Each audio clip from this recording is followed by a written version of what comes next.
Good evening, everyone, and welcome to Talk with the Titans, live from London, UK, all the way to the US of A and worldwide. I'm your host, Kalam, and this is Talk with the Titans. Oh man, you know what? Tonight we're actually going to do a show on the resurrection. Finally, I'm actually going to give my perspective on the resurrection itself. I've actually been spending quite a lot of time focusing in on the Christian faith, focusing in on the Christian traditions and the literature itself to come to a conclusion. Hold on, I just realized my mic wasn't going in. Let me know if it's working properly now. But yeah, so today we're actually going to be doing a show on the resurrection itself. So what I would love for you guys to do, I know we've started a little bit late. What I would love for you guys to do, gang, is to actually send this, share this, and get everybody else in tune with the show itself. Sending out the link. Hopefully it actually works. You guys got to let me know if it actually does work. Yeah, it's posted. The link is posted in the comment section right now. So if you can hit the link and see if it actually does work. Right now, I'm a one-man army, so it would be beautiful to actually get more of you guys onto the show, so we can actually, have a fulfilling dialogue and conversation about the resurrection. I would really love to hear you guys' thoughts on the resurrection.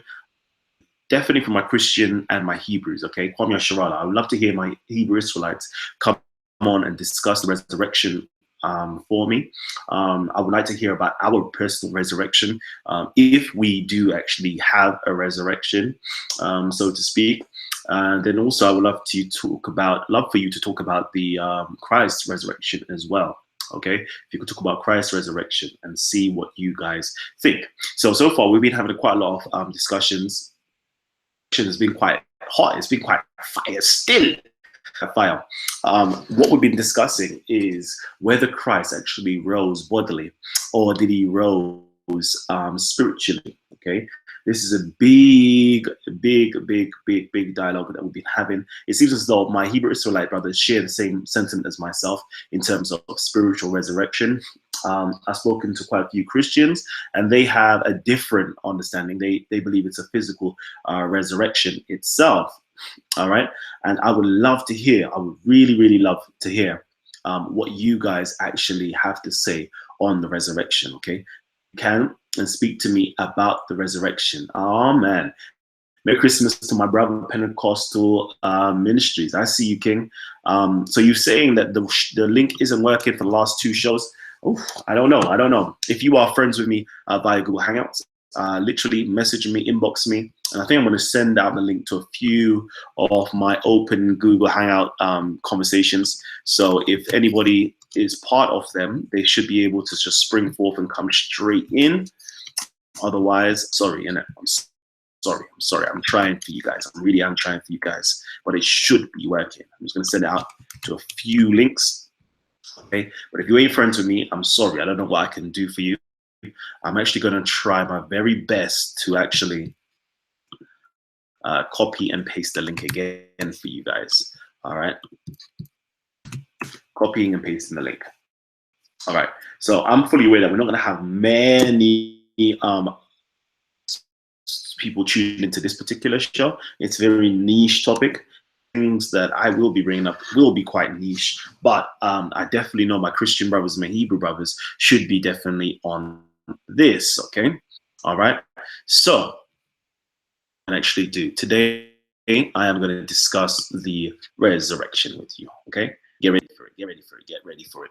So of course, from a Kemetic standpoint, we look at things definitely through the field of science. We definitely look through things through the field of academia. Okay, all right. So that means when we're doing a historical inquiry, we're actually trying to find out by looking at the various sources what actually transpired, what actually took place. And we're fully aware of the fact that when we're talking about the resurrection of Jesus Christ, it slightly verges history into theology and slightly into mythology. Okay, and slightly into mythology. So we've got all of those three things to contend with. And myself, I have to actually try my very best to actually dissect what is a historical probability, is a theological interjection or superimposed upon the text itself or the way we are supposed to understand it, and also the mythos around it as well. You'll find a lot of the mythos taking place in John, for example. You know, in the beginning was the Word, and the Word was with God, etc., etc., etc. These are like theological, mythological constructs that's placed within inside of the story rather than a narrative of the historical inquiry. We usually find the historical elements a little bit later on in those particular gospels. So on this, I'm actually going to jump on this. So bear with me, okay? Bear with me, bear with me, bear with me. And again, if you would like to join, okay, because I'm seeing my brother Phil, he's just joined in right now. Yeah, Phil, salute to them. And if it's possible, Phil, if you could copy this particular link and send it out to the family via YouTube, because it seems as though my in paste is not working for them. So if you could do that as well, please do it. But salute to the family. Yeah. Yes, yes, yes.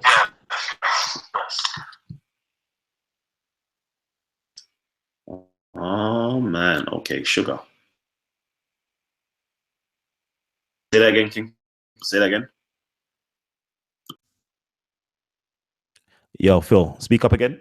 Something went wrong with my mic. Just on your mic. Let me know. All right. So whilst we're waiting for the link to be sent out, let me know, family. Can you actually hear me? Is it okay? Can you hear me loud and clear? Is it muffled or is it just perfect? Okay. I want to make sure you lot can hear me. Yeah, I can hear you. I can hear you. You can hear me? Perfect. All right. Excellent. Okay. So today we're going to be speaking about the resurrection of Jesus Christ. So Phil, I want to know what's your opinion on the resurrection. I don't know if you ascribe to it or don't ascribe to it. What's your thoughts on resurrection? My thoughts on the resurrection of Jesus Christ is that it could have been borrowed from the hymns at 10 because it's a resurrection story. And I don't subscribe to it, but I understand it. That's the main premise. What the people don't understand, resurrection is considered, it could be considered your child. It could be considered a new life or a voyage that you've taken on from one age to another. Basically, what you do at 18 is not what you're going to do at 25. So that could be a mini resurrection in your life, a new beginning. After certain things come to an end. So it also could mean in your life in general, but your resurrection is usually your child.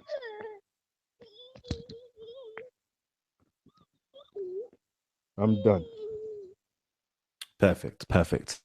All right. So let's get involved. Let me just actually give you, I love that, man. Like Sarah says, I resurrect every morning. All right. So you know what? I was actually forced myself. I was actually forced to actually think about this, to give my attention to this particular topic.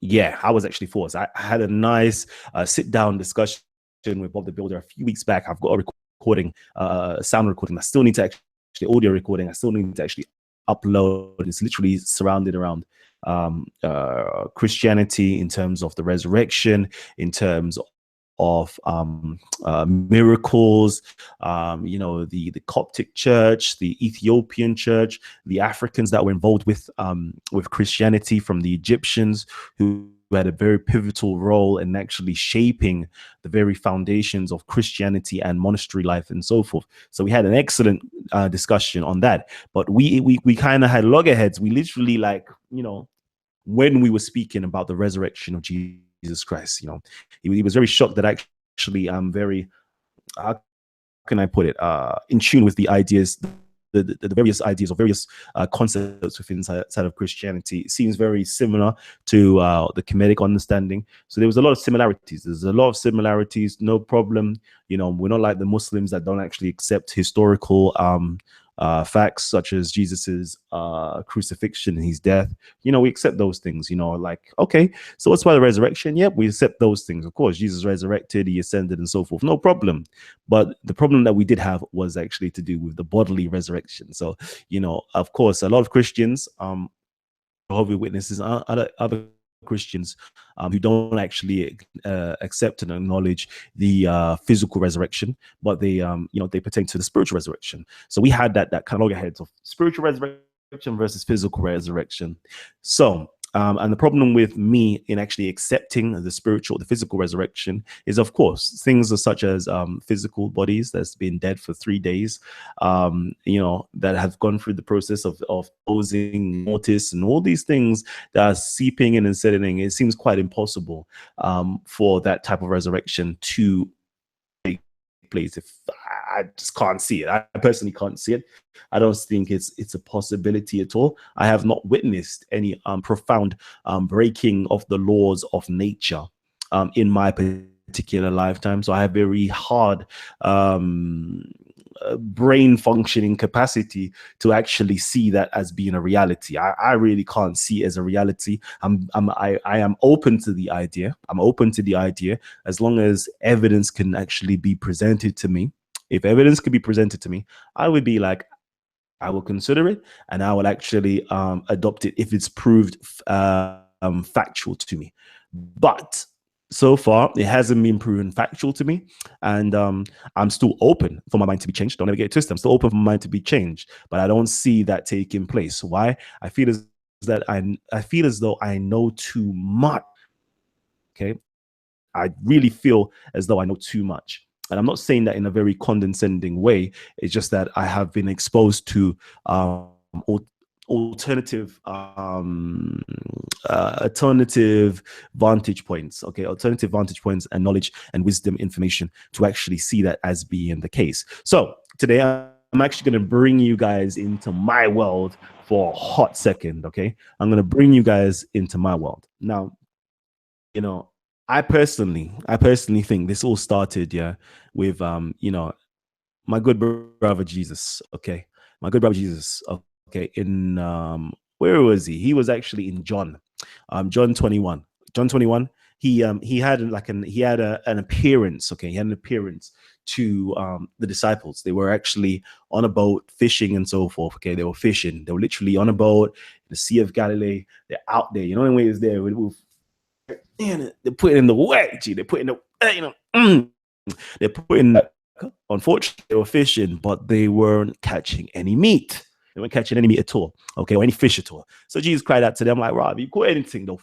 I'm like, fam, what are you saying? You caught something? They're like, nah, B, it's hard out here, We're struggling to catch fish. And you know what? I've got something for you. This is what you need to do. Instead of casting your net wherever you're casting your net, i.e. on the left-hand side, cast it on the right side of the ship. Just put it over there. Don't do over there. So they started to cast the nets over onto the other side, over there, and they now caught a multitude of fishes that they didn't even think they will be able to actually, reel it in, and the net would hold and so forth. And, so they caught all these fishes by casting their net on the right-hand side.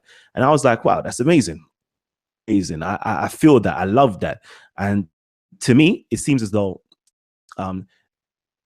is the problem with Christianity today, in my particular vantage point. My particular vantage point.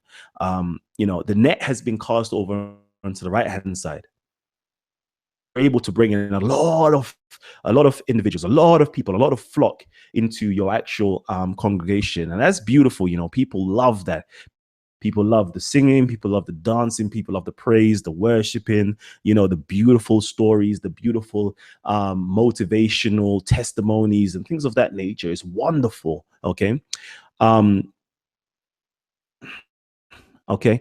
ain't casting your nets onto the left-hand side. And the people who are on the left-hand side, they're completely lost. I know I'm actually might be losing you guys right now, but let me see if I can just rewind the story and actually give you my own particular understanding. Now, they were on a boat, in the Sea of Galilee, and they were fishing, they were fishing, but unfortunately they weren't able to catch any fishes. Now, in my personal opinion, knowledge, I realized that Jesus called his first few disciples to be fishers of men. So they were supposed to be fishers of men. They're out on their boat, on their church, or on their ministry, trying to catch fishes, men. They're trying to catch fishes, i.e., men, but they were unable to catch fishes, i.e., men, because they were speaking to them in a particular fashion. And Jesus is like, come on, fam, I told you already, speak to them in parables, G. Speak to them in parables, speak to them, give them nice, beautiful stories, and they'll cling on to it, okay? They'll cling on to it. Cast your net on the right-hand side. Right-hand side for me signifies the right-hand side of your brain, okay? That creative, passionate, emotional side of your brain. And as you can see with Christianity going on, okay? There's a lot of casting your nets on the right-hand side. When we're talking about net, we're talking about your speech, okay? Your net is your speech, what you can actually vocalize and how you can persuade people itself. And it seems to me that a lot of that is going on. But today I'm going to be very unfortunate. A lot of you are going to turn off because I'm going to cast my net on the left hand side. I'm going to utilize a lot of left brain thinking mixed in with a little bit of right brain thinking, okay, to actually get you through the mysteries of this particular incident in my own perspective. I'm going to say it's my own perspective because I know a lot of you lot may not actually hold on to that. So let's see if I can do that for you right now, okay? Like, take a journey with me, because in Kemet, we also have the concept of the boat. So I'm just going to just draw for the boat quickly. Let me just quickly show you. We also have the concept of the boat. The concept of the boat right here. All right. Yeah, I need to go jump on the boat. Let me see if there's a nice little picture. I like this picture right here. There's a nice little picture here. You see, there's a nice little boat. There's God on his boat right there, meaning those who follow along. We're casting our nets right about now. So I'm going to cast my net and hopefully try to break some of this stuff down to you. All right. So bear with me for a hot second. Now, a lot of this information that I'm actually going to come out with today is a bit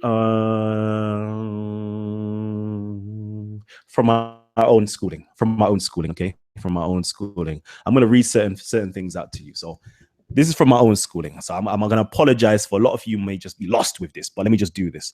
It says here, now I bid you, and I'm going to be breaking rules right now because I'm going to be explaining a lot of this. It says here, now I bid you, innatified as to your ears to receive these things as mysteries, which are really sacred in your inmost souls, and reveal them not to anyone who is of the numbers of the uninitiated, but guard them as a sacred treasure, laying them up in your own hearts, not in a storehouse in which the perishable substances, but in that treasure house in which the most excellent of all the possessions in the world does lie, the knowledge, namely, of the great first cause and of virtue, and in the third place of the generation of them both. Okay, with anyone who has been properly initiated, cling to that man affectionately.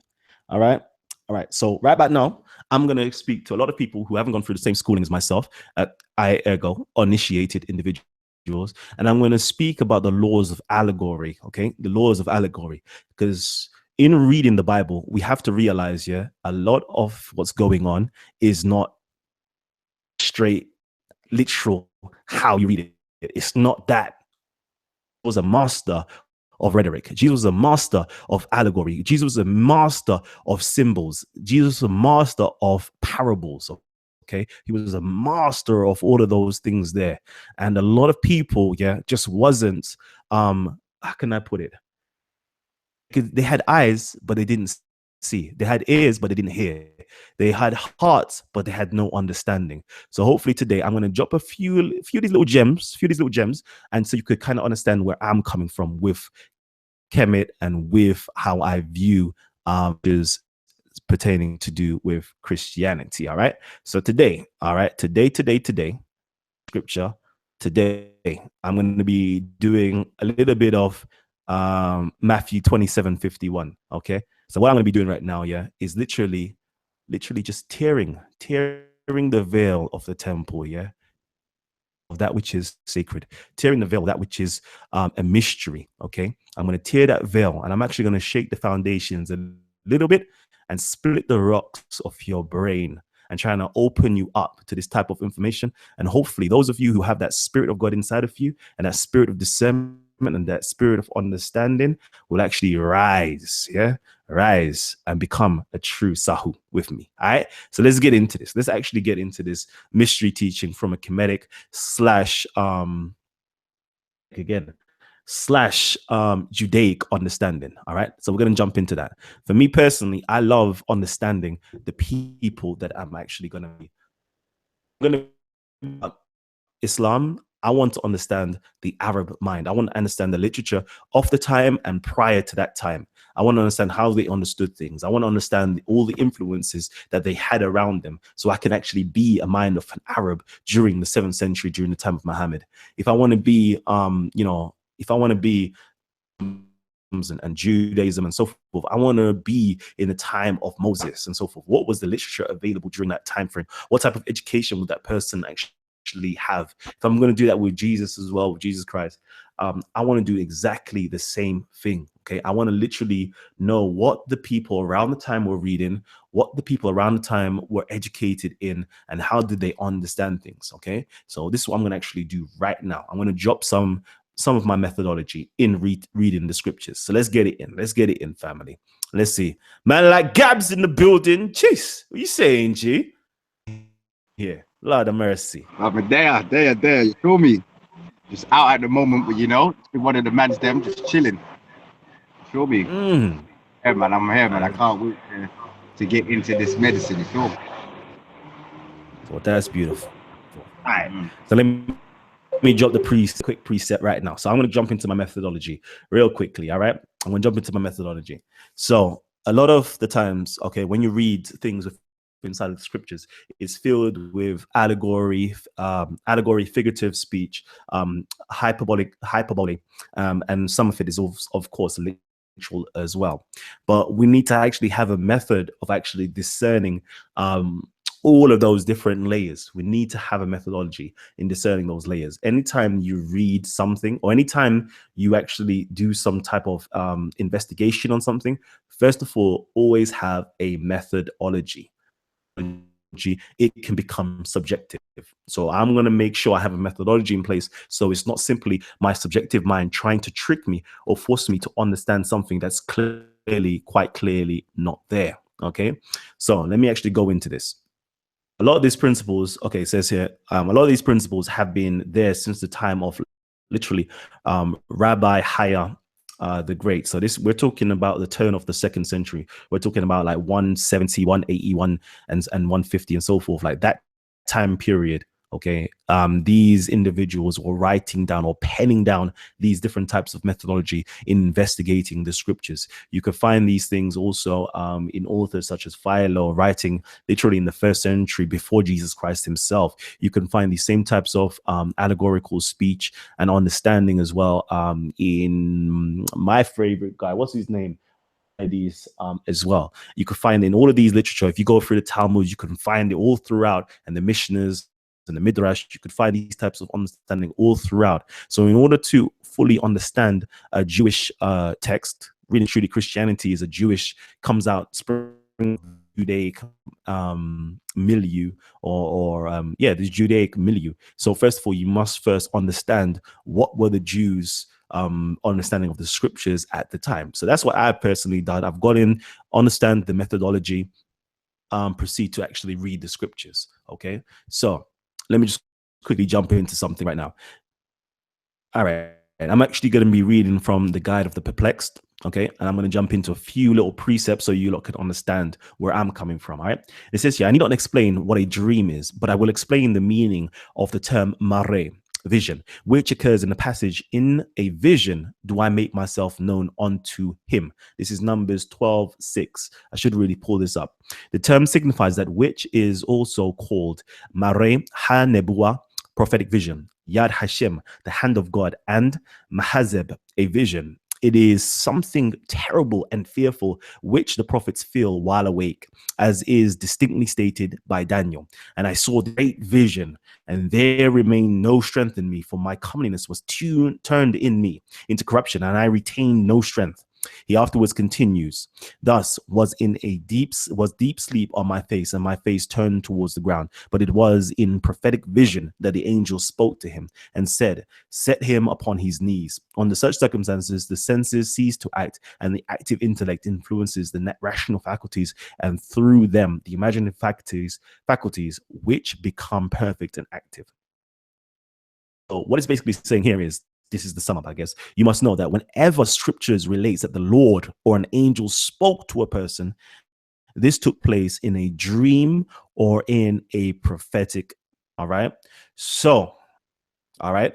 So I want you to understand, okay, when I read the scriptures, when I personally read the scriptures, let me take this off. When I personally read the scriptures and I hear, anytime I hear, and the Lord said, and the angel of the Lord, and I saw an angel or the heavenly host and things of that nature, I understand straight away, okay, we're talking about visions, okay? We're talking about visions.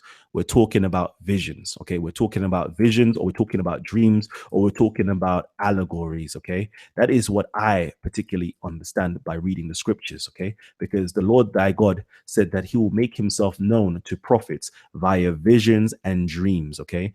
And let me see if I can actually pull for that real quickly. So earlier on I quoted Numbers 12:6, I believe. So let's see if I could just quickly pull it up. Numbers 12:6. And he said, hear my words. If there be a prophet among you, I, the Lord, will make myself known unto him in a vision, and I will speak unto him in a dream. That is the precept right there. Okay. God only speaks to people in dreams and in visions, okay, or via allegorical objects, or via angels and things of that nature, okay? And we know all these things belong in the intelligible realm, not something that's physically manifest in this world that we can literally touch, taste, and hold.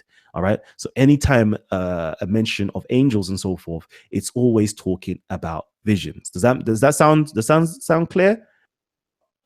Or does it sound reasonable, or does it not sound reasonable? I want you lot to be on my same wavelength. Anybody who would like to jump in, please jump in and talk to me. I don't want to jump in. Go on, Gabs. Yo, bro. Yeah, Yes, nah, what you broke down there, man, that sounds clear still. Definitely sounds clear. Yeah, and I agree. Like, from what I can think of, it's always visions or an angel. You know what I mean? All right. Perfect. All right. So cool. Let me quickly jump back into it again. I just want to read out a few of the precepts. I know I've got quite a bit to read out, but I don't think I'm going to do that all now. Maybe in questions, I could then go back into it and read them out. Okay, so anyways, it says here, there are 4 different ways in which scriptures relate that the fact that a divine communication was made to the prophet.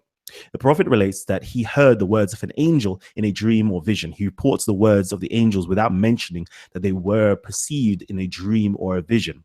Assuming that it is well known only originate in one of the 2 ways. In a vision, I will make myself known unto him. In a dream, I will speak unto him. Mention the angel at all. He says that God spoke to him, but he states that he received a message in a dream or a vision. Fourth, he introduces his prophecy by stating that God spoke to him or told him to do a certain thing or speak certain words.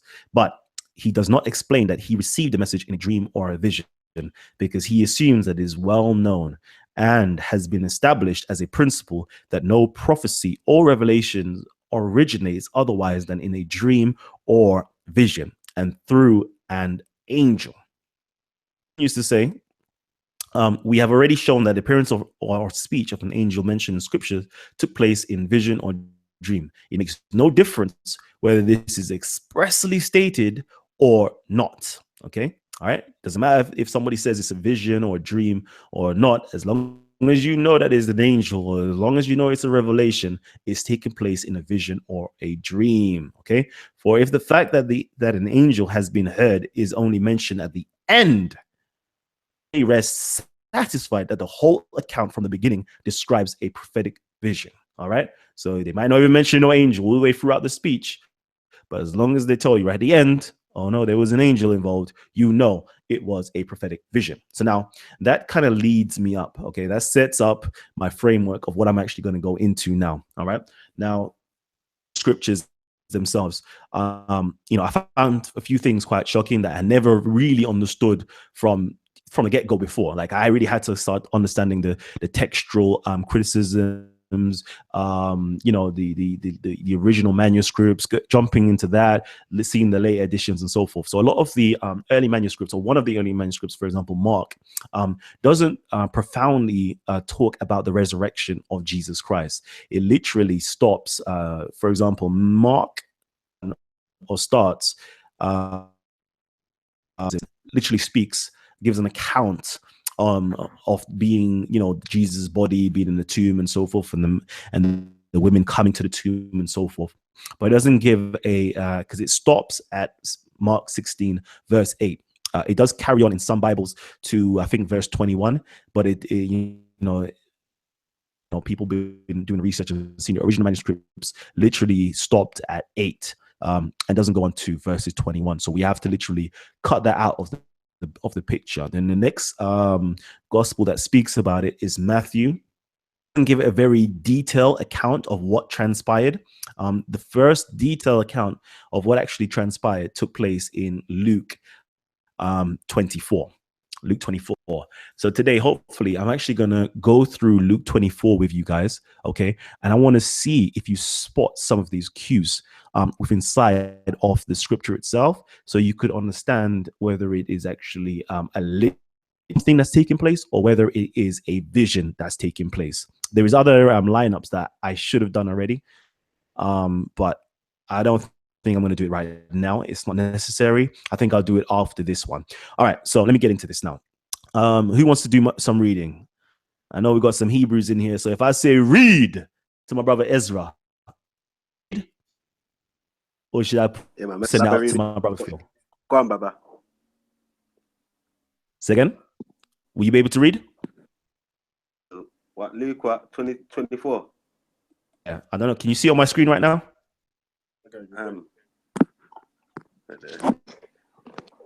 Oh, yeah. It's a bit small, though. Oh, 24 and 1. Yeah. Just that. Oh, carry on. Carry on to about 8, maybe. All right, and I'll pull it off on my end. Right? One sec. Yeah. All right, and now upon the first day of the week. Wait there, let me turn my mic off.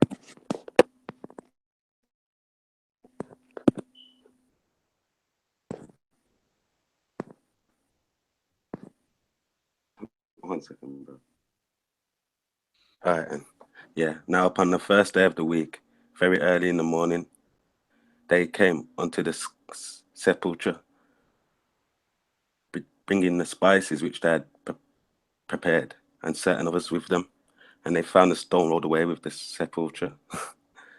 And they entered in and found not the body of the Lord Jesus. And it came to pass, as they were much perplexed thereabout, behold, 2 men stood by them in shining garments. And they were afraid, and bowed down their faces to the earth. They said unto them, why ye seek the living among the dead? He is not here, but is risen. Remember how he spoke unto you when he was in Galilee, saying, the Son of Man must be delivered into the hands of the sinful men, and be crucified, and on the third day rise again. And they remembered his words. Yeah, that's 8. You want me to carry on? All right, cool. Yeah. All right. That's it right there, okay? Now, you know, we hear the speech of these 2 men appearing in dazzling or shining white clothes, you know, in Luke 24, all right? Of course, in other places, we know fully well that these 2 beings, or in other places, maybe even be 1, but we know that these beings are actually angels, right? Yeah. Right? It was the angels that came and spoke to the ladies, okay, or the women, right? We aware of that, people, just to make sure that we are all on the same wavelength. 2 individuals with shining white clothes here are actually angels, all right? So if these 2 individuals with shining white clothes are actually angels, what does that mean? What does that mean about this account? Work with me, family. Yeah, it means that basically Yeah, they were sent to tell them that, innit? The angels must have been sent to tell them of this. You know what I mean? All right. So we know that angels are sent to tell them this message. All right, that's perfect. But what does it mean? Does this mean this is a literal occurrence, or does this mean No, well, it's not a physical, but it could still be literal. Okay, that's right. It's literal, but it's not a physical account that's taking place. It's actually a spiritual or visionary account. Why? Because angels only appear in visions, only appear in dreams. That is the way that God communicates with human beings, right? Yeah. All right. So, I know a lot of you. I don't know if you lot fully comprehend that. Let's get back into it. Okay. Let's see if you lot fully comprehend it in a minute.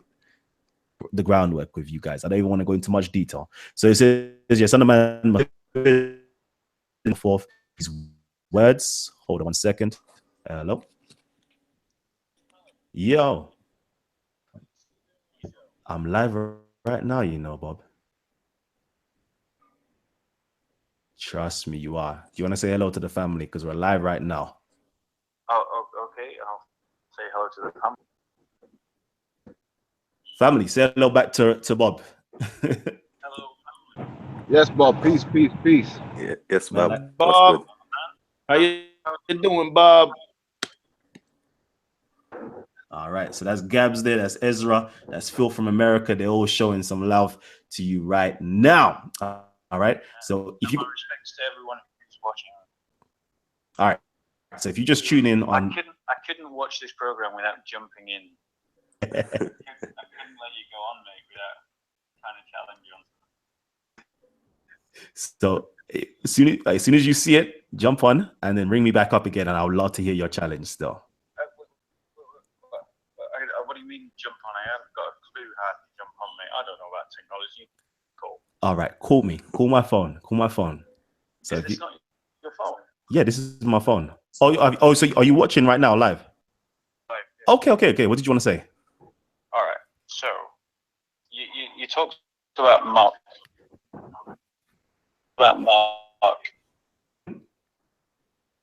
There's a couple of seconds behind on the TV, so let me just mute that for a second. Yeah, 1 second. just mute it out.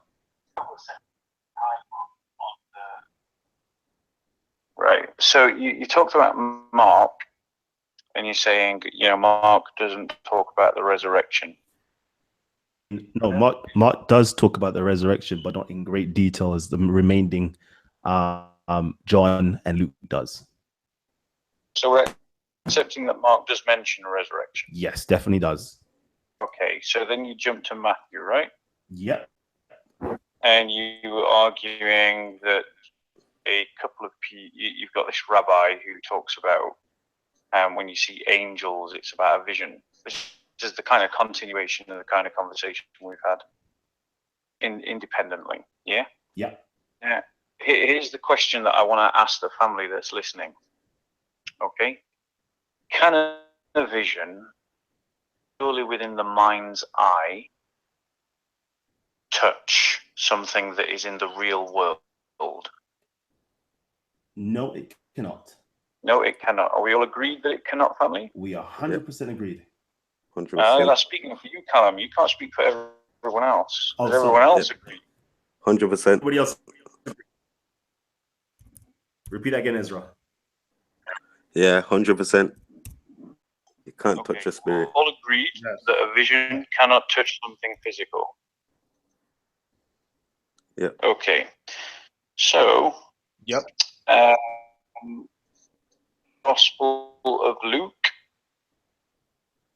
If everyone gets out their Bibles and turns to the Gospel of Luke. You're jumping, you're jumping. I'll come to Matthew.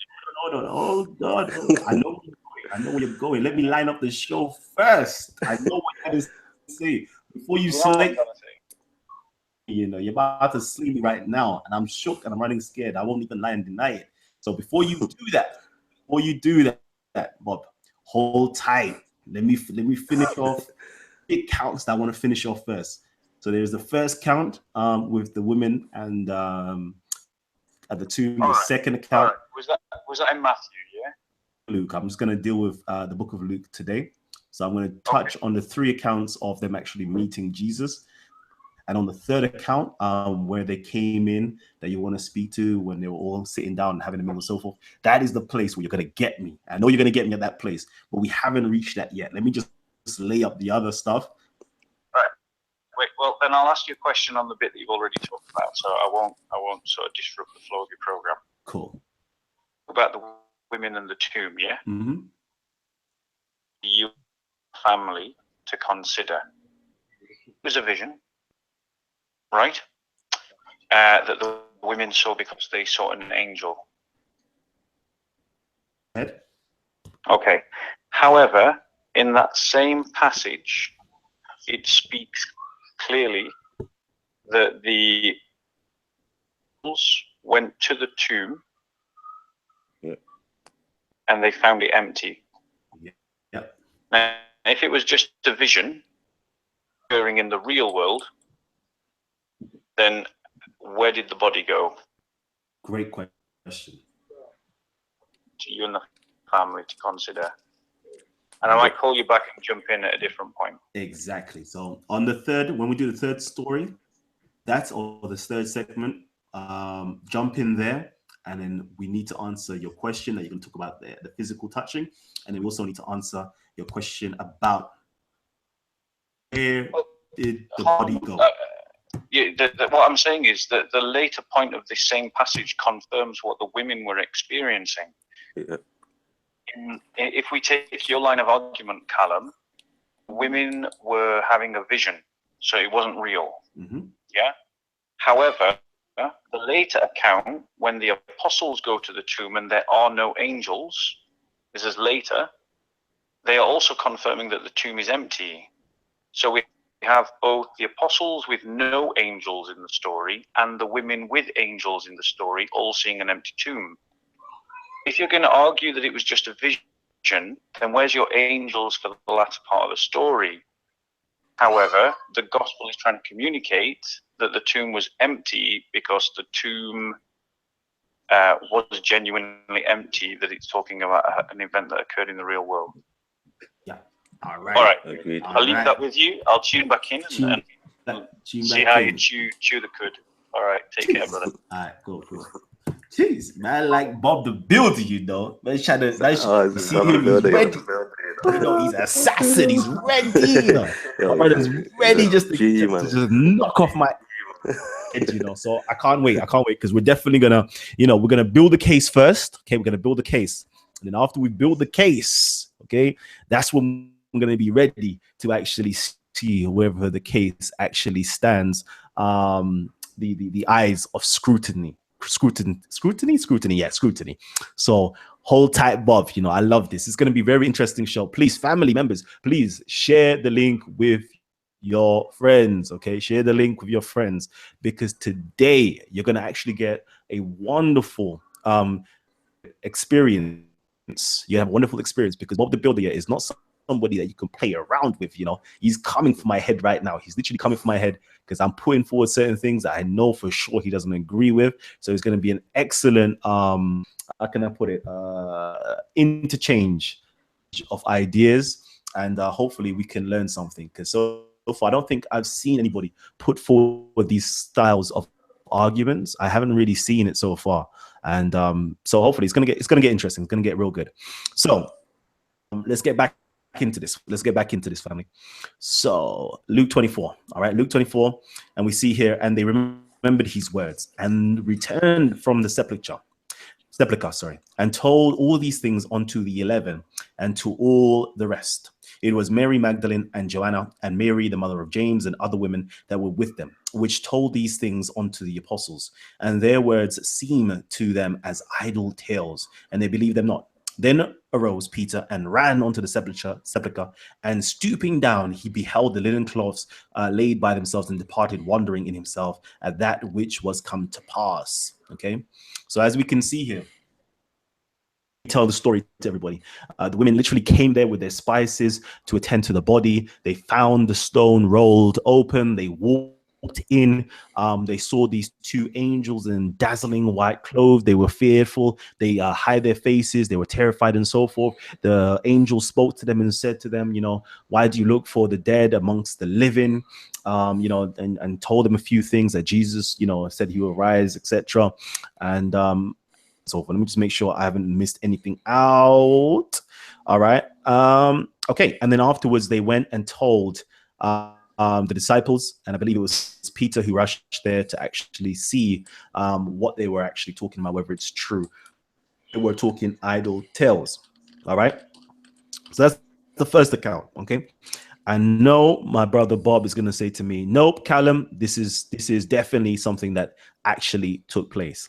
Unfortunately, I haven't laid up all of the following grounds to let you fully understand that all the grounds, but I will do later on. I will actually lay up all the grounds because I don't have enough. We're 40 minutes in already.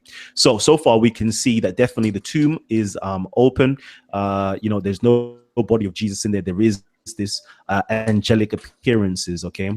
But is this a vision or not a vision? Is this something that literally happened or factually, actually, physically happened, or was this just a vision? Now, so far on the panel, I want to know, what's your thoughts? Is this a vision or not a vision? Do you mean the two angels, or do you mean like them not seeing nobody? The two angels. Talking about the angels. Yeah. Well, all right. Like you said earlier, like the angels aren't physical, so they are visions in a sense. If you know what I mean? Definitely a vision, call it. All right. So I'm actually going to do now, share my screen, and let's just see how the Bible author actually, or this, what did the disciples actually think it was as well. So it says here, yea, and certain women. So this is Luke 24:22. I'm actually jumping a little bit. Okay, I'm jumping a little bit. It says, yea, and certain women also of our company made us astonished, which were early at the sepulchre. And when they found not his body, they came saying that they have also seen a vision of, okay, what does it say? He was alive, and certain of them which were with us went to the sepulchre and found it even so as the women had said, or not. Okay, so I'm going to ask the question again. Was this something that actually physically happened? No. Or was this a vision? No, it was a vision. Peak. Nah, it was a vision up until the point of where they saw him not, though. You know what I mean? Like, yeah, the conversation, I understand the conversation was a vision, but when they actually looked for him, that wasn't a vision. And they saw him not. Indeed. So Bob is quite clearly right. I will put my hands up. Don't shoot me now. Don't shoot the messenger. You're right. The tomb is definitely open. Okay, there is no body there, but the encounter that transpired was definitely a vision. Can we all acknowledge that this was a vision? Yes or no? Yeah, it just says it was a vision in 23. All right, cool. But remember, side note, hold on. We still need to explain later on why the where was the body? Why is the tomb open? Why is it free? Why is there nobody there, and so forth? We still need to discuss that. But for now, let's hold into the minds that it was a vision that transpired. Now, I want to jump on to another story, okay, that literally transpired a little bit 24-22. Yeah, but can I just clear up that, please, in 23? Yeah, I agree that when it says, and when they found out his body, they came saying they had seen a vision of angels, which said that he was alive. So the vision of angels was the vision, but they actually did physically, like, look for his body. You know what I mean? That wasn't a vision. I just want to clear that bit up. Indeed. All right. I'm with you. All right. So let me lay some more foundation as well. Some precepts in. Let's get some precepts upon precepts. I like this word precept now, speaking to my Hebrew brothers. So there is not even prophetic vision. Okay, so there's also there are other prophetic allegories whose meaning is not given in a prophetic vision. The prophets learn it when he wakes from his sleep. All right. No. Did I just jump something? Okay. Nah. Should I go into this? Have I spoken about this yet? I don't think I have. All right. Let me jump onto this then. Let me jump onto this. Yeah. We already shouldn't the person given. Okay. All right. It says here, we have already shown in our work that the prophets sometimes prophesy in allegories. They use the term allegorically. And in the same prophecy, the meaning of the allegory is given. In our dreams, we sometimes believe that we are awake and relate a dream to another person who explains the meaning. And all this goes on while we dream. Our sages call this a dream interpreted in a dream. In other cases, we learn the meaning of the dream after waking from sleep. The same is the case with prophetic allegories. Some are interpreted in the prophetic vision. Thus, it is related. Zechariah, after description of the allegorical vision, and the angel that talked with me came again and waked as a man that is awake in his sleep. And he said unto me, what dost thou see? Zechariah 4:1-2. And then the allegory is explained. Another instance we find in Daniel. It is first stated that Daniel had a dream and visions of his head upon his head on his bed. The whole allegory is then given, and Daniel is described as sighing that he did not know its interpretation. He asked the angel for an explanation, and he received it in a prophetic vision. He relates as follows: I came near unto those of those that stood by and asked him the truth of all this. So he told me and made me know the interpretations of all the things. There are other prophetic allegories whose meaning is not given in a prophetic vision. The prophet learns it when he is awake from his sleep. Earlier on, we just discussed the allegories that takes place whilst a prophet is in a vision state or dream state. Okay. And sometimes the angel itself will show him something, and then afterwards, within inside of the dream, explain the allegory to him for him to understand what is going on. But now we're actually going to talk about allegories, prophetic allegories, which does take place, but given the understanding is not given in his dream, but actually is given it to him whilst he is awake from his dream or visionary state.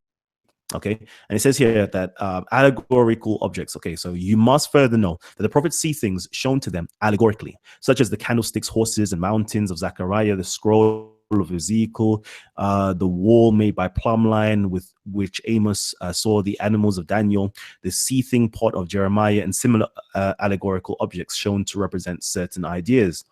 Allegorical namings. Okay, the prophets, however, are also shown things which do not illustrate the object of the vision, but indicate it by their name through its etymology or homonymity. Thus, the imaginative faculty forms the image of a thing, the image of which has two meanings, one of which denotes something different. This is like one kind of allegory. All right, speak quickly, family. Yes. Give us. Let's finish this bit first, yeah, and then I'll get you in. All right. So where were we? All right, cool. Okay. All right. So right now we're actually going to go into the second part of the story. Okay, the second part of the story is this. Okay. Who wants to do the reading? Let me switch up and get somebody else to read. Baba, anybody else would like to read? Let me know, family. Let me know. Oh, man. All right. Bob is going to read. Okay. So we're going to start from, and behold, 2 minutes. And Luke 24:13. From Luke 24:13 onwards. 13. Yeah. 2 of them were going that very day to a village named Emmaus, which was about 7 miles from Jerusalem, with each other about all these things which had taken place. While they were talking and discussing, Jesus himself approached them, but their eyes were prevented from recognizing him. And he said to them, what are these words that you are exchanging with one another as you're walking? One of them, named Cleophas, answered and said to him, are you the only one visiting Jerusalem and unaware of the things which have happened here these days? What things? And they said to him, the things about Jesus the Nazarene, who was a prophet, mighty in deed and word in the sight of God and all the people. And so how the chief priests and our ruler delivered him to the sentence of death. But we were hoping that it was he who was going to redeem Israel. Indeed, besides all this, it is the third day since these things happened. But also some women amongst us amazed us, whom early in the morning, and did not find his body. They came saying that they had also seen a vision of angels, that he was alive. Some of those who were with us went to the tomb and found it just exactly as the women had also said. But him they did not see. O foolish men, and slow of heart to believe in all that the prophets have spoken. Was it not necessary for the Christ to suffer these things and to enter into his glory? Then, beginning with Moses and with all the prophets, he explained to them the things concerning himself in all the scriptures. Where they were going, and he acted as though he were going to go further, but they urged him, saying, for it is getting towards evening, and the day is now nearly over. So he went in to stay with them. At the table with them, he took the bread and blessed it, and breaking it, he began giving it to them. Then their eyes were opened, and they recognized him from their sight. They said to one another, were not our hearts burning within us while he was speaking to us on the road? You want me to keep going? Yes, please. Yeah. While he was explaining the scriptures to us, and they got up and returned to Jerusalem and found gathered together the 11 and those who were with them. The Lord has really risen and has appeared to Simon. Their experiences on the road and how he was recognized by them in the breaking of the bread. Stop there. All right. So that's a very beautiful, long, nice story that we've just heard right there. I'm not too sure if you recognized any cues so far for us to understand this in any other way. We have seen anything yet, okay? You guys have seen something, okay? Let me know if you guys have seen or was perceptive of something. I don't think there's, if I may jump in. Yeah, go ahead. I think it's really clear from the passage as is written. If language is going to mean anything, and if we are supposed to take anything from the language on the written page, conclude that what the writer is trying to communicate to us is that people were having a real experience. And that experience is rooted in reality, not simply in visions. And just on the word vision, if I may, I went and looked up the Greek. Bear with me 1 second, I'll just get out the Greek. Where is it? So the Greek word that is translated as vision in verse 23, obtassion. And obtassion means act of exhibiting oneself to view, a sight, a vision, an appearance presented to one whether asleep or awake. Why I quote that is to say that we mustn't read too much into that word vision. It merely is speaking about what one sees, either with their physical eyes or with their mind's eye, as in a dream. the word, the translation into vision doesn't imply that that there is no reality behind what is being seen. Optician is where we get the word opticians from, and optics. You know, so it's a reference to sight in a way. It's the sight of the mind's eye in a dream, or the sight of the eyes in reality. The reading that we've just read is very clear. It talks about Christ picking up bread and breaking it and giving it to the two people on the road to Emmaus. Interaction, not simply a perception of the mind's eye. As well as the tomb being empty, which again is a physical aspect, simply a vision of the mind's eye. So that's my contribution. Perfect. All right. So now to listening. All right. Perfect. I'll call you again if I want to contribute. Cool. All right. So I definitely hear what my brother Bob has just stated, and you know, I would be open to the ambiguity of the you know, vision, you know, i.e. being sight, something that somebody has seen. But unfortunately, it makes it quite clear. I'm going to say in my opinion first, okay, because I don't know, I want to be objective as possible. I want to be as objective as possible. In my opinion, then, it doesn't seem that way. The reason being, there is the utilization of two words for sight and vision, okay? So if it just says here, I saw angels, or I vision, or I, you know, or I saw, perceived with my eyes angels, I would say, possibly there is a point to be made.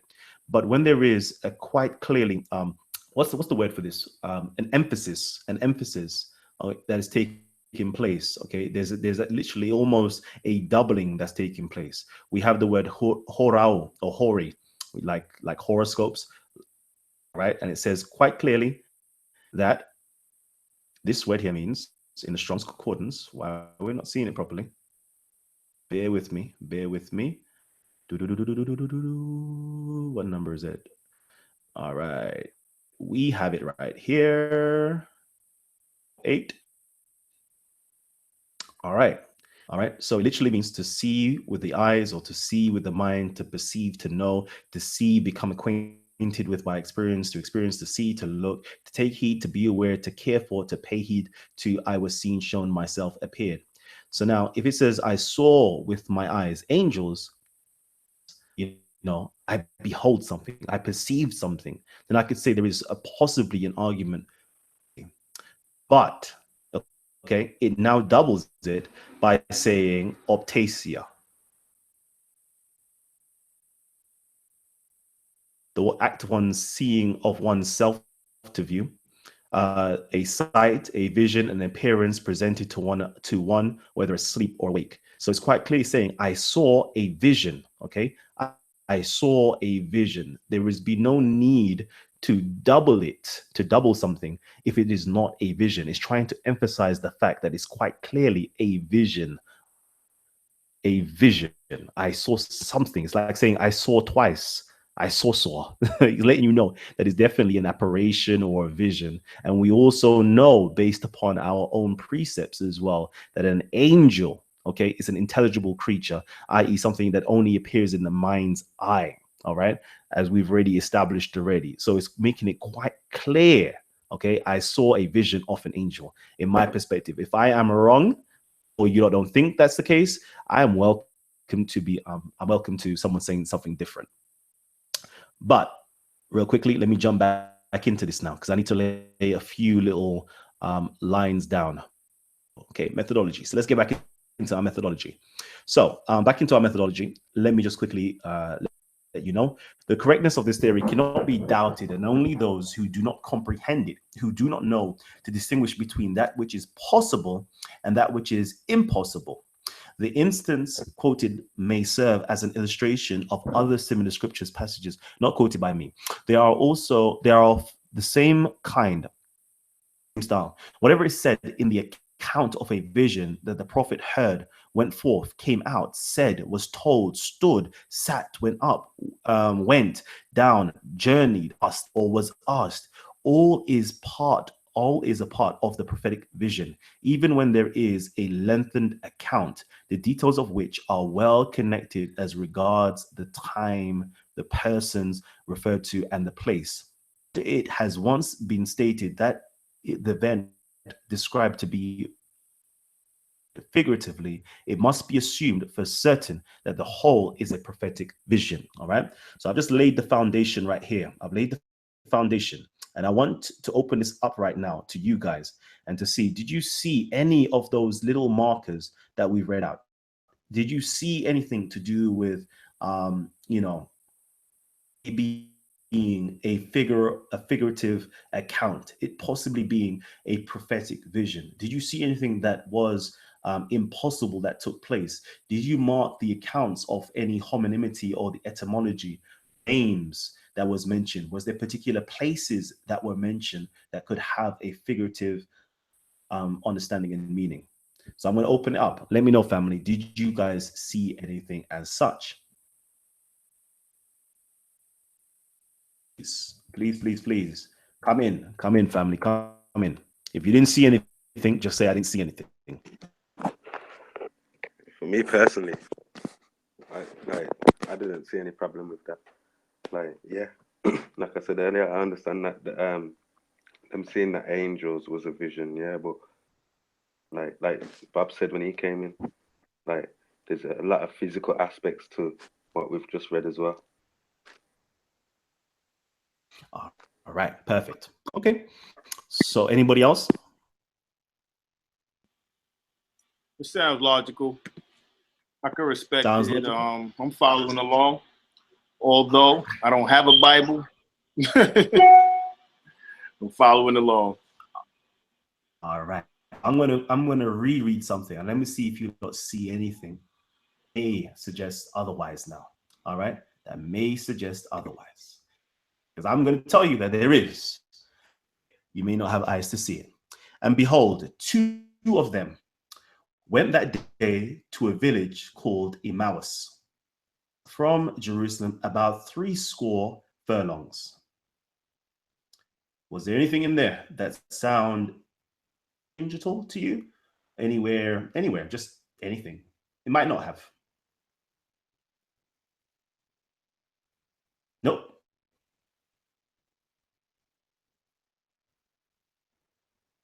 Are you saying that's the angels, those two men? I'm not even.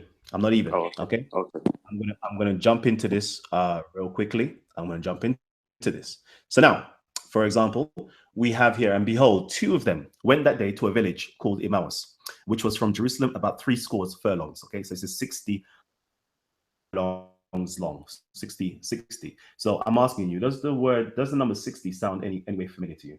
Is there any significance with the number 60? Is there any significance with Emmaus? Is there any significance with the word Jerusalem? Bear that in mind. What does the word Emmaus means? It literally means hot water. Literally means hot water. Let me just give it to you real quickly. All right. Let me just give it to you. How to actually read scriptures when certain things are actually mentioned that you should really go more into detail too. So the word Emmaus literally means or hot springs, okay? Hot water, basically. So these people, these two men, were on a journey, okay, away from Jerusalem, away from the Holy Land, away from the Holy Land. Yeah, bear with me now. Away from the Holy Land, okay, the city of peace, into hot springs or hot water, which was 60 miles away, okay, which was 60 miles away. And they, I don't know if the number 6 has any relation in Christianity, but just bear in mind. And they talked together, all of these things which had happened. And it came to pass that while they communed together and reasoned, himself drew near, okay, drew near and went with them. Now, there's a lot of symbology in there. I know a lot of you lot might be thinking, no, none of them. I don't see no symbology in there at all. And also, let me just point out another few things as well. And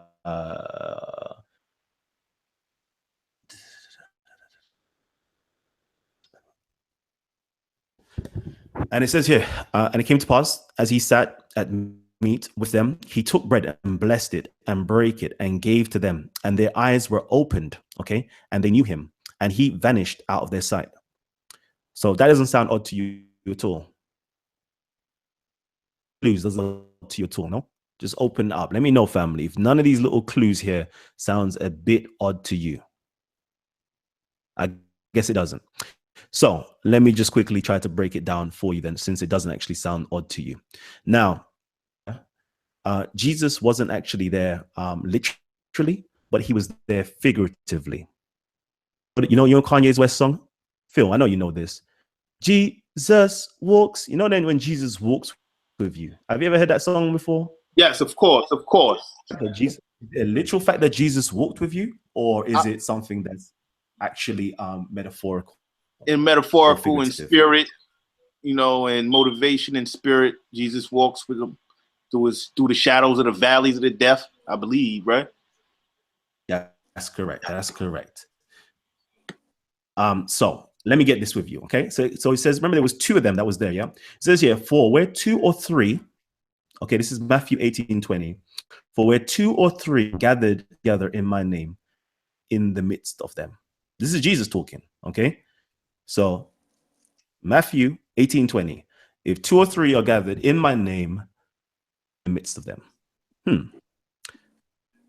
So now I wonder, let me just go back then. Let me go back then. So do you see anything that could possibly be a figurative right now? Right now. Because two of them went to a village called Emmaus, which was from Jerusalem, about 70, and they walked together, all of these things which had happened. And it came to pass that while they communed together and reasoned, okay, so they were communing together, they were reasoning. This was going on right now. They're actually having a conversation. Communing is like literally having a conversation, and they were reasoning. They were talking about certain things. Who came near?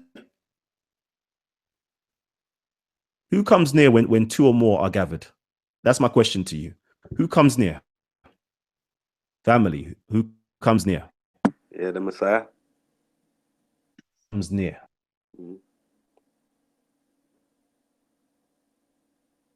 All right. So the Messiah comes near. All right. And it says here, but their eyes were holden that they should not know him. So imagine this, okay? If Jesus was in your presence, physically, literally walking with you, I'm pretty sure you would know it was Jesus, right? That he was bruised and battered. He was bruised and battered, so they couldn't recognize him. I don't know how. I don't know what it takes. I don't know what it takes. I'm sure if we go back further up, I'm sure at that moment is disguised as a gardener. Disguised as a gardener. I don't know what type of clothing that you could put on that your mom couldn't recognize you. I don't know what type of clothing that you could put on that your friends and close associates that you've been rolling with for all this time could not recognize you. I don't know what type of voice you could have put on for a whole 60-mile long journey, or I say 60 miles, 60 stadia journey or furlong journey, that your friends and family members couldn't recognize you. Your friends couldn't recognize you. It sounds a bit impossible. It sounds as though this possibly is a figure in my mind. Of course, I am open to be challenged later on after I lay this all up. All right. Okay. But let me continue. But their eyes were holding that they should not know him. And he said unto them, what manner of communication are these that ye have one to another as ye walk and are sad? Whose name was Cleopas. Again, Cleopas is a name that we should really be checking up, answered, saying unto him, art thou only a stranger in Jerusalem, and hast thou not known the things which are come to pass here in these days?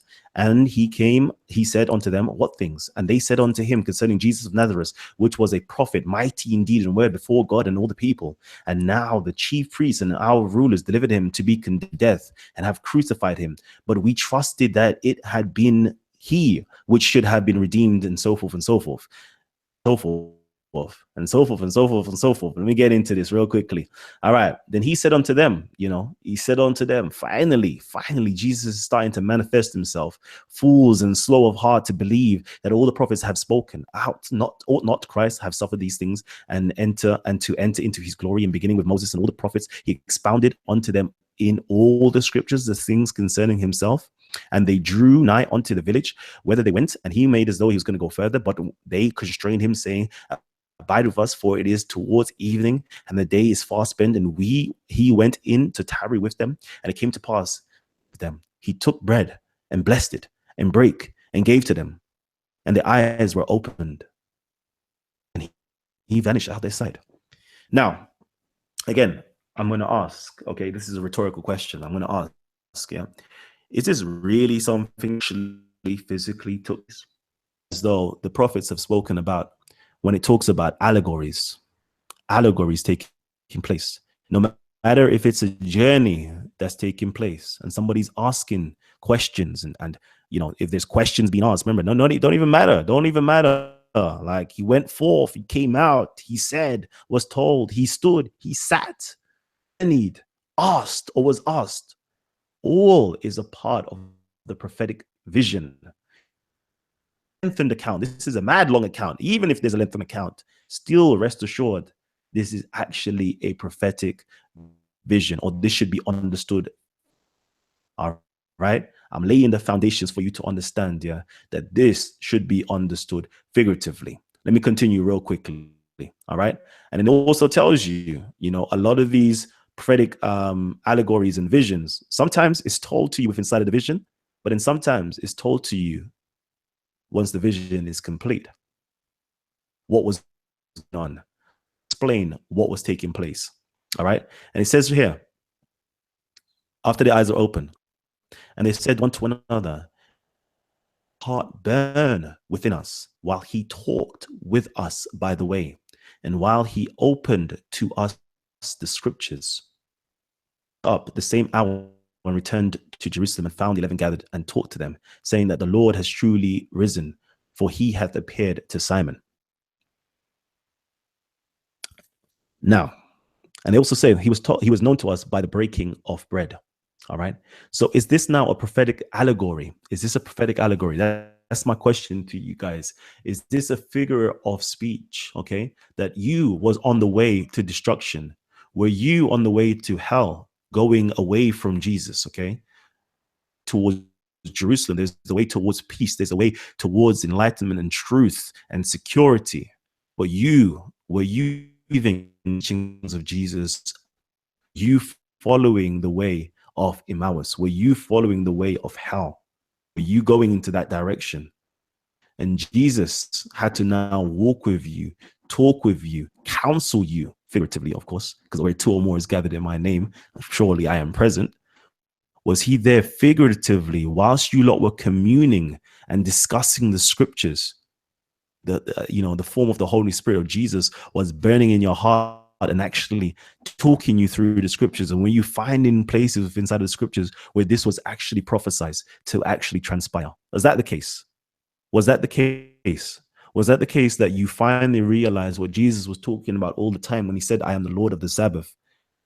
But when he had to talk to you about the bread to be broken, Jesus said, I am the bread from heaven sent down. About when you do your communion today, the Eucharist today, and you have to break the bread and drink the wine, thinking about in this particular moment, did they finally come to a realization upon breaking the bread what Jesus was prophesying about? Or was Jesus literally there with them, that they couldn't see him, they couldn't recognize him, broke the bread, finished out of thin air? Is that the plausible account, or was it a figure of speech? So I'm going to open it up first to the members on the panel, and then I'm going to go straight to Bob the Builder. Whilst we're here, can I get some thumbs up, family? There's over 80 people tuned in right now. We've only got 37 likes. You lot are not really rating Titans TV. You know, you lot are not really rating Talk with the Titans. We've got the greats on today. You know, we've got Gabs in the building, Phil here, Ezra here, Baba here, and we've got, of course, the most profound Bob the Builder here. Come on, man, like the ting, family, like the ting, and if you can share as well, man, show us some love. Oh man, family, talk to me, talk to me, talk to me. Open up your mics real quickly. Talk to me before we go to Bob. Nothing, Ezra. Well, yeah, I can see where you're coming from with that standpoint. Like, I can see why that's a hypothesis, to be honest. But yeah, I still don't think it holds up enough strength. Like, yeah, because That's a fair point. It's definitely a physical thing. Like breaking the bread. Come on, a spirit couldn't have done that. So if it was a vision, how could the vision have broke the bread for them? You know what I mean? It's these things we have to ask ourselves. Beautiful point. That's a great point raised. That's a very good point raised. Got anything else to say?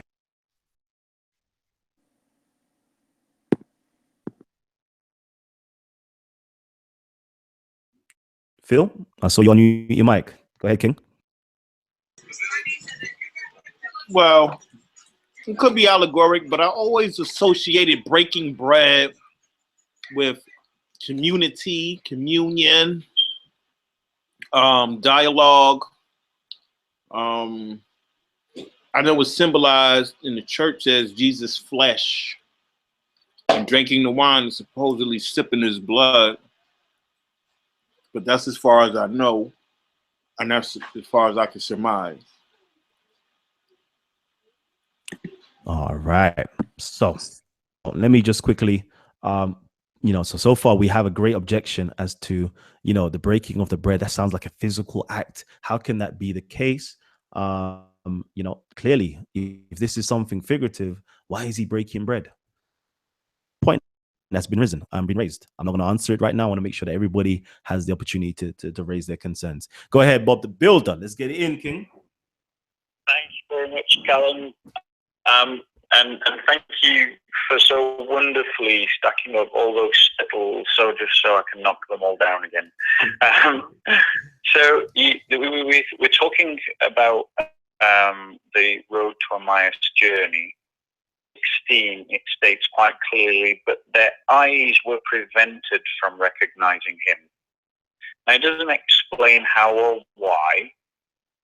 Again, emphasize the physicality. It's talking about the optic organ, the eyes being prevented from recognizing him. So there was something about their perception, their vision of the Christ, that was being prevented from seeing him for who he was. Just a vision in the sense of an ethereal, spiritual, metaphorical vision. Actual real presence them, then that particular line where it says, but their eyes were prevented from recognizing him, or was on their optical organs, preventing them from seeing him, it would be unnecessary if this was just some mythological, symbolic. If it was just a symbolic story, that line would be unnecessary. But once again, that line is there emphasizing the actual reality. And then it goes on. Now, you've used this word vision inexhaustibly. The fact is that the word vision does not mean symbolism. You conflate the word vision with symbolism. It can mean something symbolic, absolutely, like Daniel had experiences, and John in the book of the Apocalypse had visionary experiences. So you're not wrong in using it that way. But to use it in a way that excludes the possibility that it could also be talking about something that's actually happening there in front of you is to misrepresent what that word means. Something that you are seeing with your eyes as a real thing in front of you. And when we place the word within the wider story, it's obvious that it's talking about the reality of what people are experiencing. And going back to, I think it was the first distribution, the one who talked about the breaking of the bread, he talked about being used twice to emphasize something. Well, in the same passage, the breaking of the bread is used twice to emphasize something as well. It's used in the immediate sense when Christ is there with the two on the road to Emmaus. They break the bread, he gives it to them, physically passes them bread, that's who he is, and then he disappears out of their sight. But then it says at the end that he was recognized by them in the breaking of the bread, and the physicality of the story, not simply just the sight of the Christ. Wrong. We Christians will use this story allegorically to pull out spiritual truths as well, in the same way that you're doing. People can be walking in the wrong direction. Christ comes alongside them and he draws them to the truth. So I'm not actually disagreeing with what you're saying on that one, Callum. The thing is that you, for whatever reason, for whatever guiding light is guiding you in this, you are reading the plain text, and the writer is trying to communicate something in the plain text, which is obviously the actuality of the resurrection by the empty tomb. Which, a question I would throw out to the family and to yourself is, if this is just a great symbolic story, why was the tomb not interned when they wanted to Christian faith? Why not just go to the tomb and pull out the rotted corpse of the Christ and drag it through the streets of Jerusalem? But they never did. There's obviously a physicality here that I don't think you're pinned to really by the text, and you're struggling to explain it away. And I say that respectfully. All right. Perfect. I'm just going to take you off loudspeaker and I'm going to just speak. All right. So Bob makes some very, key points there.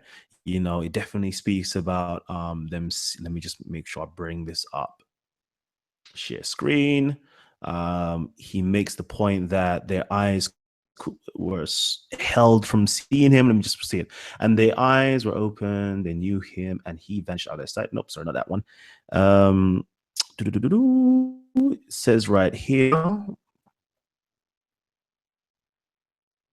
And it came to us for other reasons. Jesus went drunk, but their eyes were holden. Okay, that they should not know him.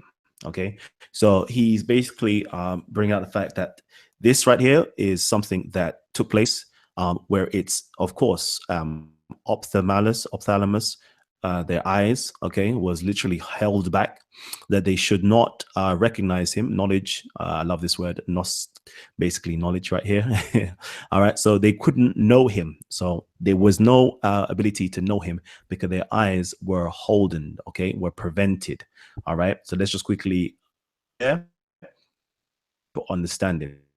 All right, it was hold, it was take, lay hold on, hold fast, take by, lay hold upon, lay hand, to have power, to be powerful, to be chief, rule, etc. So basically, let's just say that their eyes were covered or hold or retained or seized from actually seeing. Now, of sense to you guys who believe in miracles, where God can literally intercede and literally put his hands, figuratively, I'm utilizing a figure of speech here, where God could literally put his hands over somebody's eyes so they can't possibly see the truth. I hear you with that. I definitely do hear you with that. But again, that is something that's very miraculous that I have not witnessed in all my years of existencing, where my friends are before me and I could not recognize them for a whole, let's even say if it's a 6-mile journey. If it's a 6-mile journey, okay, a 6-mile journey walking.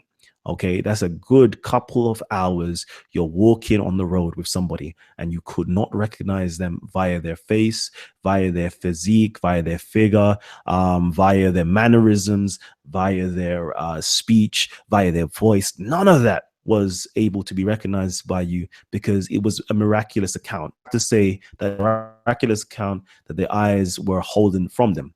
You could read it that way, but then you could also read it how Kalam reads it. Okay, in the sense that doing certain things again to do with bread and so forth. It says here, and when Jesus, this is Mark 8:17 onto 8:18.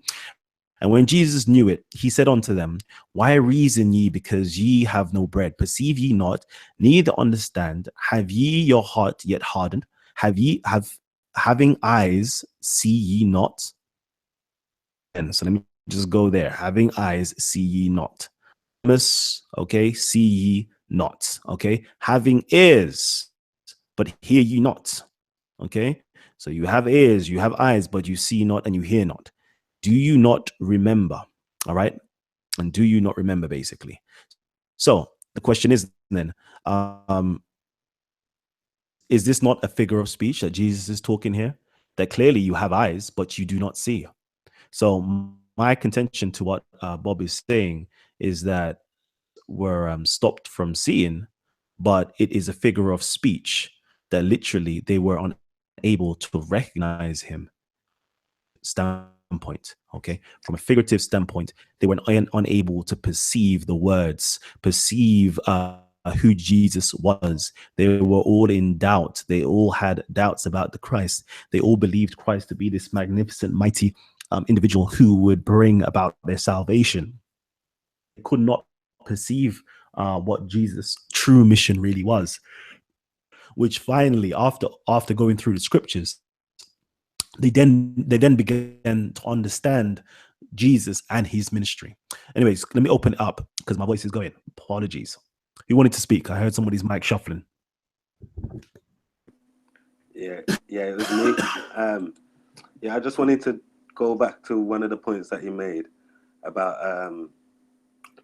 like why would they not have recognized him? But like you can see that's the purpose of it, because like when you go back to 15 and it says, and it came to pass that while they communed together and reasoned, Jesus himself drew near and went with them. So basically they was reasoning and talking, and Jesus, the Messiah, obviously wanted to know what they was talking about, wanted to see the kind of spirit that was in. And that's why it goes to 16 and it says, but their eyes were holden that they should not know him. And he said unto them, what manner of communications are these that ye have one to another and are sad? So basically he's saying, how come you in such down spirit? What's like, and that goes back to the other point that you made where it says, like, don't you have eyes to see? Don't you have ears to hear? Because basically they've been walking with him all this time. They should know him by now. My sheep hear my voice. You know what I mean? And if you go to Isaiah, it tells you that then the eyes of those who see will no longer be closed, and the ears of those who hear will listen. You know what I'm saying? So that's why he's saying, don't you have eyes to see and ears to hear? Basically. All right. Okay, cool. So I've laid up. I guess it's open right now. You lot can kind of which one is a stronger argument in your own eyes. I'm not trying to sway you guys anyway. I'm just trying to give you my truth, my opinion, my understanding, and so forth. So far, okay, as far as I know, via my methodology, I'm just simply going by a method right now. All right. It lays the foundation for us to understand, okay, when certain things, impossible, for example, takes place. Impossible. I know some of you guys are going to argue with me because you're going to say it's miraculous, and miracles transpires. When something miraculous takes place, such as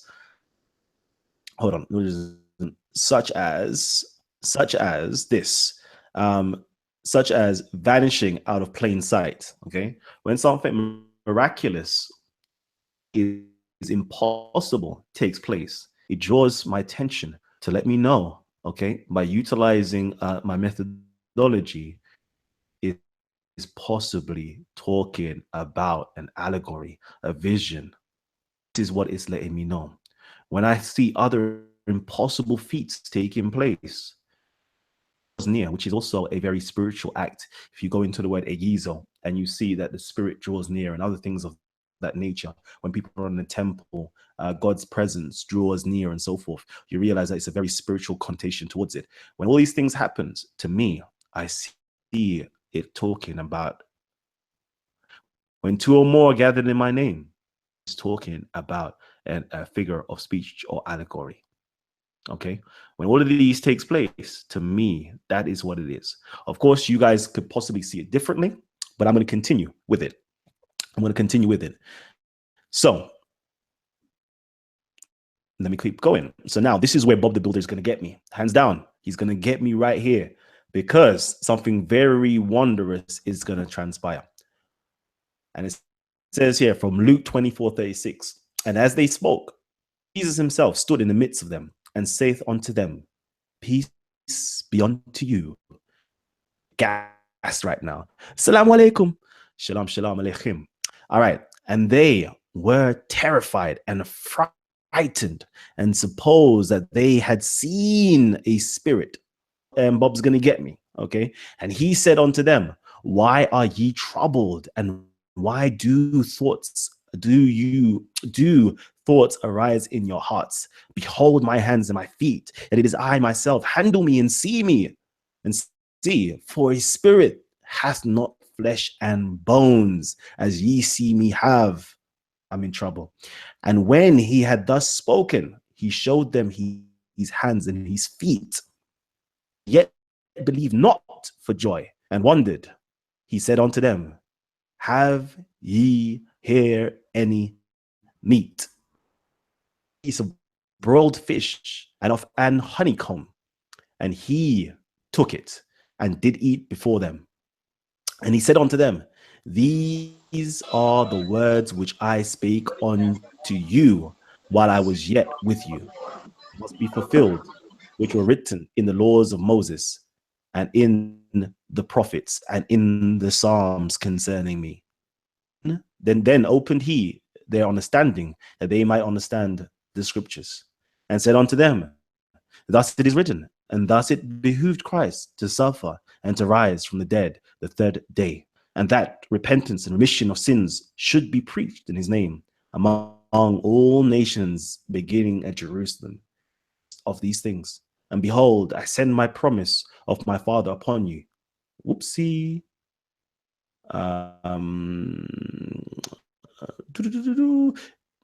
But ye tarry in the city of Jerusalem until ye be endued with power from on high. And he led them out, Bethany, his hands, and blessed them. And it came to pass, while he blessed them, he was parted from them and carried up into heaven him, and returned to Jerusalem with great joy, and were continually in the temple praising and blessing God. Man. All right. Okay. So right there, okay, it seems to me that Bob has got me. Bob has definitely got me. It may seem so. Okay. It may definitely seem so. Bob has got me because right now I'm scratching my head because I'm seeing quite clearly this is a physical act. Jesus clearly appeared in a physical body and said, you know what? Look, touch my hands, touch my feet, touch my sides, do all of these things. Look, I'm a body. I'm not a spirit. Can a body do this?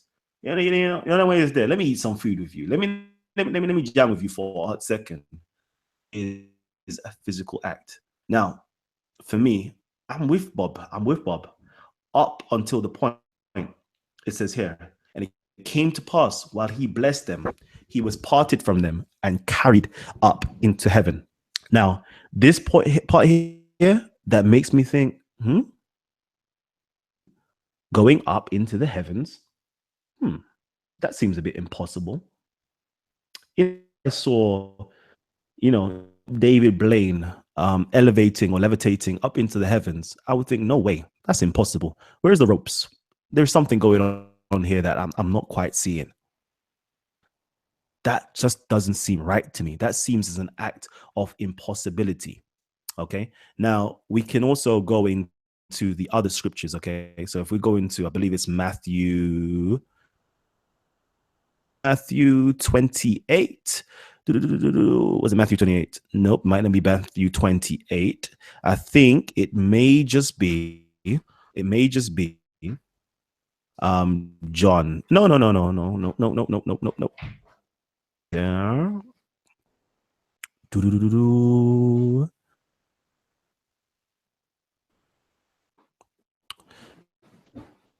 Where is the Ascension? Where is the Ascension? Why is it just gone from me? Okay, here it goes. Jesus' Ascension. I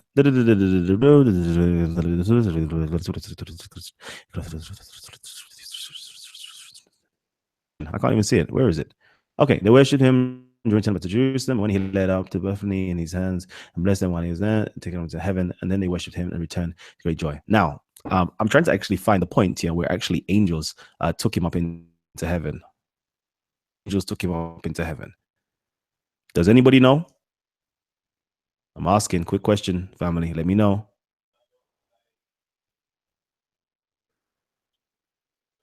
The first chapter of Acts. And the other one is in, let's just have a look, 1 second, the last part of Luke.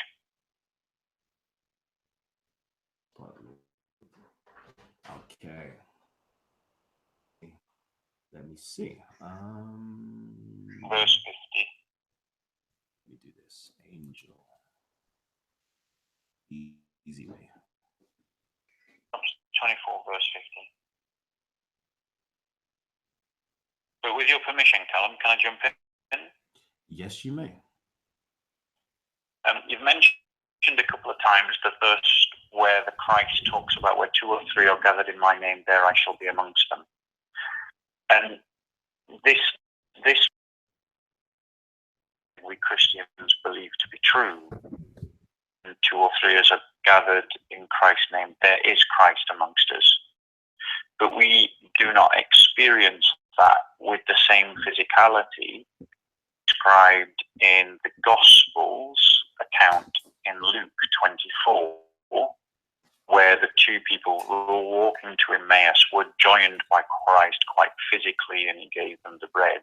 And also you quoted, I believe, John, the account in John where Christ appears to Thomas, like you, a bit of a rational skeptic, wouldn't believe until he could see it with his own eyes, and he got more than he bargained for because he also got to touch and to feel, and he got to see the risen Christ in flesh.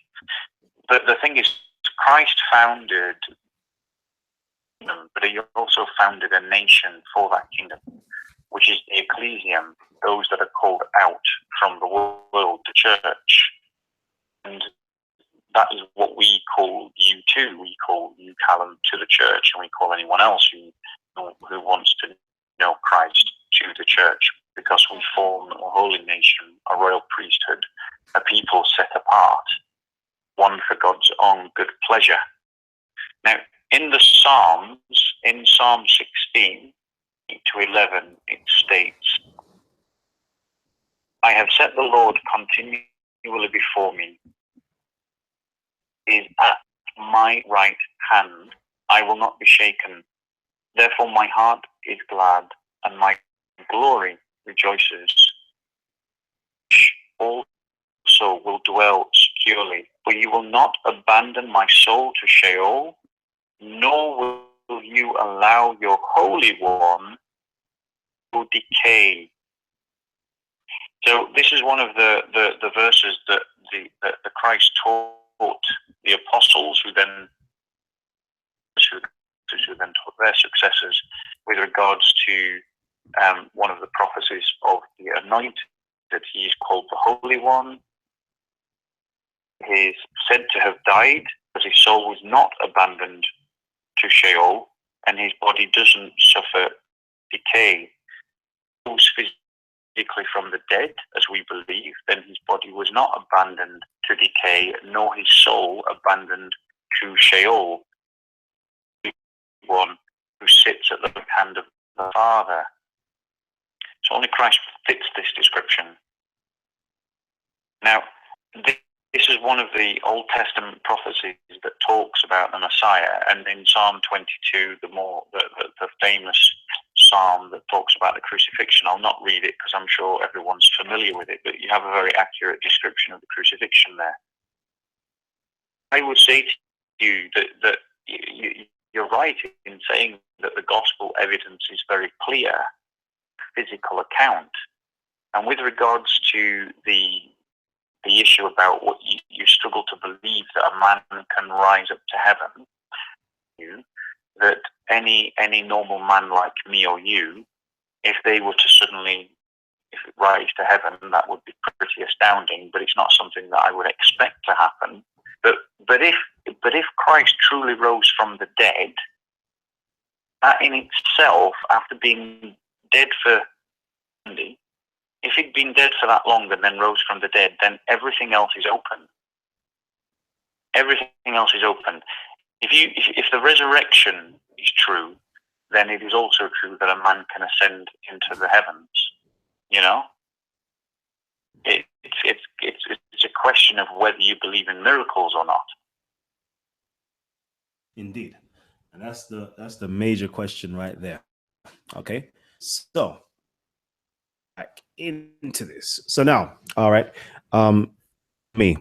I see a particular. Oh, sorry, my screen's not showing. So I see a particular occurrence taking place where two angels. If we go into Acts 1, 10, 11, and so forth, and also in Luke, we see that Jesus is carried up into the heavens. Okay, and in Acts 1:11, author of Luke. Luke is the same author of Acts as well. We see that there was two angels that were carried up into the heavens. Okay, so now, rule. I want to see Ezra. What is the rule? What is the rule? Methodology. What is the rule? Sorry, say that again. Sorry. All right. So we find that in Luke, okay, Jesus was carried up into the heavens. Okay, Jesus was carried up into the heavens. Right here. Yeah. So it's carried up into the heavens. And then we also find in 11 or 1:10 that it was the angels. Two men stood by them in white apparel, and carried him up, and which was taken up into the heavens. Okay, so Jesus was carried up into the heavens by two angels. So now I wanted to know, what is the rule in reference to angels?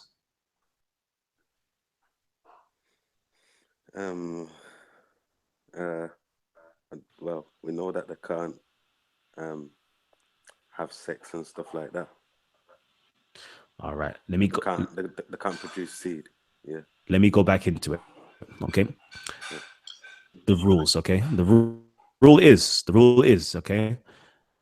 The mention of angels is taking place. Okay. We can rest assured. Okay, that it is talking about a vision. It says here, we've already shown that the appearance or speech of an angel mentioned in scripture took place in a vision or dream. It makes no difference whether this is expressly stated or not, as we have explained above. Doesn't matter if we say yes or no. Okay, everything that followed, that came beforehand, was talking about a vision. It says here, for if the fact that an angel has been heard in only mentioned and is only mentioned at the end, you may rest satisfied that the whole account, does it say part of the account? Or does it say the part of the account? No. Does it say the beginning of the account? No. Does it say the whole account? Yes. The whole account from beginning describes a prophetic vision. Question to you is, okay, Ezra, an angel is mentioned, or two angels is mentioned right at the end. According to our methodology, what does that indicate to us? Well, yeah, to the people watching, it would have been a vision, You know what I mean? The angels lifting him. But yeah, this is one bit of, you know, I'm not too sure, and like I'm not gonna act like I know. But yeah, but I'm just thinking, like, obviously to the people watching, it would have been a vision. The angels would have been a vision. But I'm thinking the Messiah would have still been like, you know, a person. I don't know, man. This part stresses me out, to be honest. From that day when we was talking about it before, like. I hear you. Okay, but I'm gonna say again. Okay, now we can argue it based upon our own opinions and so forth. Okay, whether this is an actual reality, a physical fact that's taking place, but according to our methodology, it quite clearly states, okay, that no matter what, yeah, everything might sound a prolonged story, all sorts be going on. He could have sat, he could have ate, he could have talked.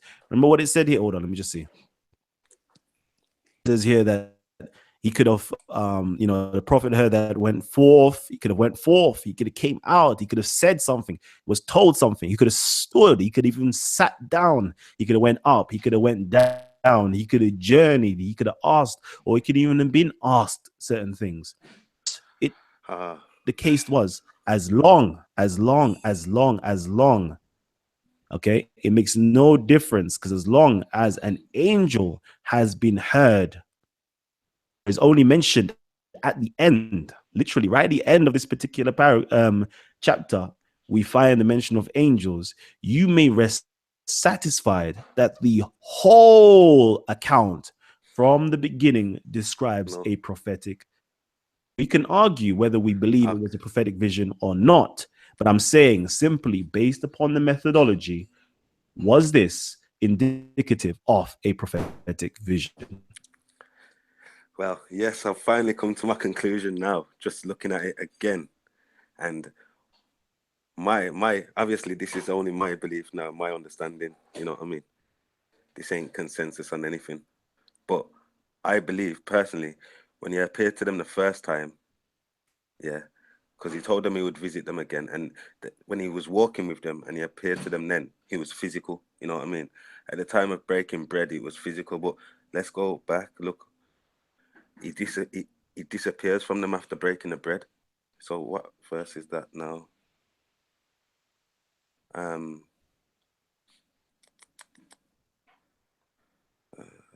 Yeah, and it came to pass as he sat at meat with them and took bread and blessed it. He brake it and gave to them, and their eyes were opened, and they knew him, and he vanished out of their sight. So I believe at that moment where he's brought the bread to them and then vanished out of their sight, he was physical at that moment. But don't forget, it's another visit now. You know what I mean? So this one that you're just talking about with the angels lifting him up, I believe this time he comes back to them in spirit. Don't forget, it's just vanished out their sight physically. And then now when he comes back to them again, I believe this is in spirit now. So that's when he gets ascended and, like lifted up basically in spirit. All right. So now we're going to go into this now. We're actually going to go into this, okay? And I'm going to give you my personal understanding of this particular verses, of how I actually interpret the verses based upon my methodology. I only go by methodology so as to be as objective as possible. To be as objective as possible, because I could read this and I can see certain things, and I can see certain things, and I'm like, okay, maybe not, maybe this, maybe that. But I want to be as objective as possible, and I want to stick by my methodology and see what it's really stating. So now let's get back into Luke. So Luke, we find, okay, in Luke, real quickly, let me just do this. And I apologize, I can't even spend much. All right, so in Luke, all right, he comes in and he does certain things. Okay, he does certain things. Now, for me, these things are prophetic allegories. Okay, prophetic allegories or prophetic allegories. Okay, this is how I read this. Okay, and they gathered, saying the Lord is risen, etc. And they told what things were done, etc. And they thus spoke. Jesus himself stood in the midst of them and said, "Peace be unto you." But they were terrified and affrighted. Now, for me, okay, when I read such words as terrified and frightened, affrighted, and the fact that this is obviously talking about accounts when angels are being met.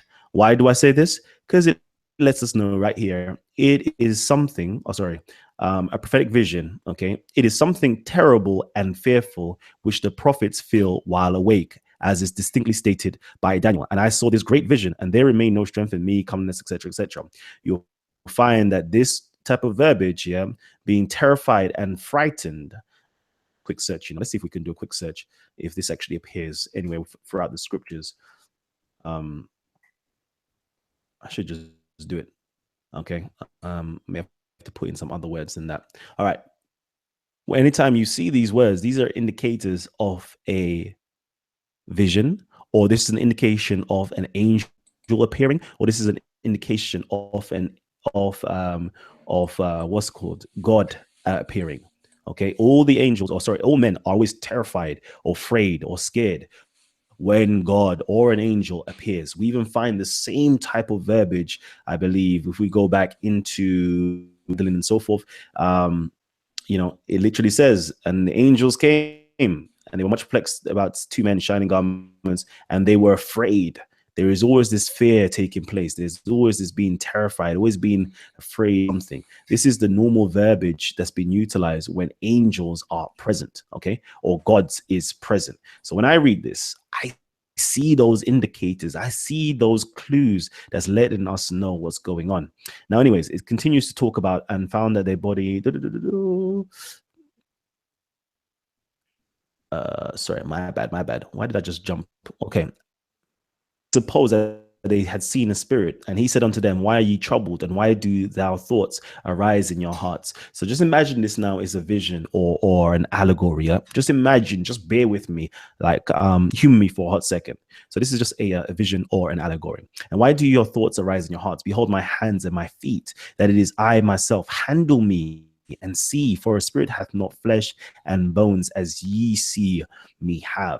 Had thus spoken, he showed them his hands and his feet, and while they yet believe not for joy. Okay, let's stop there. So if this is an allegory, okay, this is an allegory, all right, and this is not real. Let's just bear with me again, family, yeah, because this sounds very physical right now. Why is he saying and feet are being shown? Okay, why is hands and feet being showed? Okay, why is that the case? Does this incorruptible body still bear the marks, of through his hands and feet? Okay, if this is physical, or is this something rather allegorical? That a spirit had not flesh and bones as ye see me have. So what is this flesh and bones that Jesus is talking about? A physical act. Come on, Kalam, you have to explain that away, because that's impossible. And it says here, and while they yet believe not for joy. So all this time, Jesus is appearing in front of them. Okay, Jesus is physically there. Let's just pretend he's physically there now. He's physically there, showing them his hands and feet, but they still did not believe. They still did not. Why is that the case? And wondered he, said unto them, have ye here any meat? Okay, have ye here any meat? They still don't believe that he's a physical being to portray to you. He's still not there physically, because he asked them, have you any meat? Remember, this is the incorruptible body of Jesus. There is supposedly, when you receive this spiritual or this body, this incorruptible body, there is no need for drink. There's no need for sex. You become like the angels. Drink right now. Why is he taking food right now? Is there going to be food and drink in heaven? That's another question, but that's for another day. And it says here, and they gave him a piece of broiled fish, honeycomb, and he took it and did eat before them. So he ate broiled fish and honeycomb. So Kalam, this seems very, very physical to me. To me, what is the significance of fish? How will make you fishers of men. But anyways, what is the significance of fish? What is the significance of it being broiled? Okay, what is that? What is the honeycomb? What is the honey about? Significance of that? If this is not physical, Kalam, that's a question. That's a good question you should ask Kalam. And he took it and did eat before them. And he said unto them, so he actually ate, he digested that sweetly. Food, if he ate food, does he have a back passage to release the waste of the food? Or is he going to still be in his belly for the next 2,000 years? Maybe not. But anyways, I'm not trying to make fun. I'm just trying to highlight impossibilities. So bear with me. I'm not trying to mock. And he said unto them, these are the words which I spake unto you while I was with you. Okay, so now stop. I'm claiming that all of this stuff here is now the allegory. Okay, and we find out within our methodology, sometimes when you get the vision, it is either the explanation of what the vision is, or the allegory is in the vision is either explained within inside of the vision. The prophet wakes up, the vision is then explained to him. So now let's see, is Jesus simply explaining now the vision? Is Jesus now, or the disciples now, simply explaining what this all means?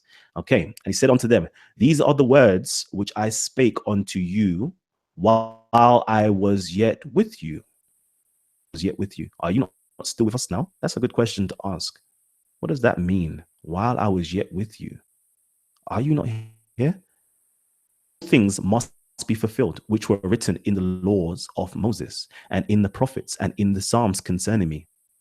Okay, is that what he's doing by allegorically showing them his hands and feet, showing them the law of Moses where he must be hung on a tree, he must be crucified?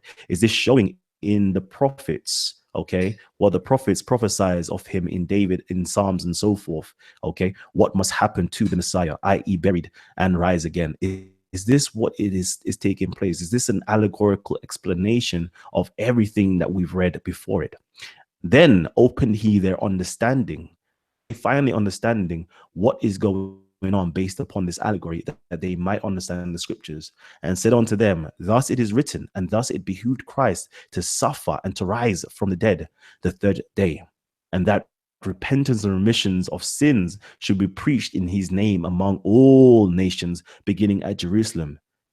Of these things, and behold, I send the promise of my Father upon you, but ye tarry in Jerusalem, and so forth. So I'm asking, is this simply the explanation, the allegory above, or is this just simply Jesus physically there talking to him, to them? And it says, and he led them out as far, and he lifted up his hands and blessed them. And is there a significance with the name such as Bethany? I mean, real quickly, you know I'm a geek like this. I really want to know certain things. I want to know. The word Bethany means house of misery. House of misery. House of misery. House of misery. Let's just see. Is there any other explanation for it? It means the house of misery. Okay. Bethany, house of misery. So, one second, Bob. I got you, King. I got you.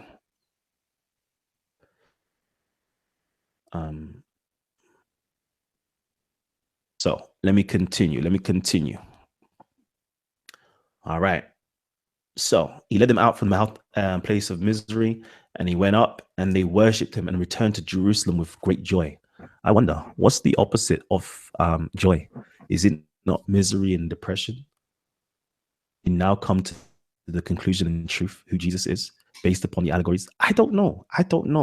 I'm going to open it up here to see what you guys have to say. I know a lot of you guys, you're used to the story. You're used to reading it the literal way, the physical way. Me personally, I'm just reading it via a particular methodology. And to my conclusion, this seems as though it's a figurative, prophetic vision. But I'm going to open it up right now. First, I'm going to go to the panel. We got Phil, we got Gabs, we got Ezra. I'm going to open it up to you guys first, and then I'm going to open it up to Bob. So let me know, family, what do you think?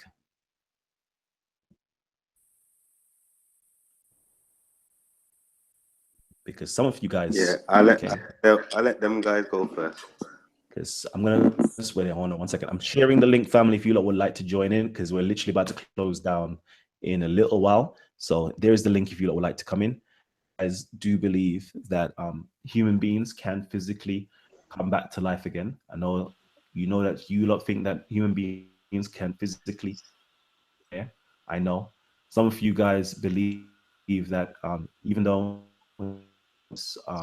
supposedly have an incorruptible body, he still had the holes in his hands. If he had the holes in his hands, hold on 1 second. If he had the holes in his hands, I guess he still had the lash marks on his back.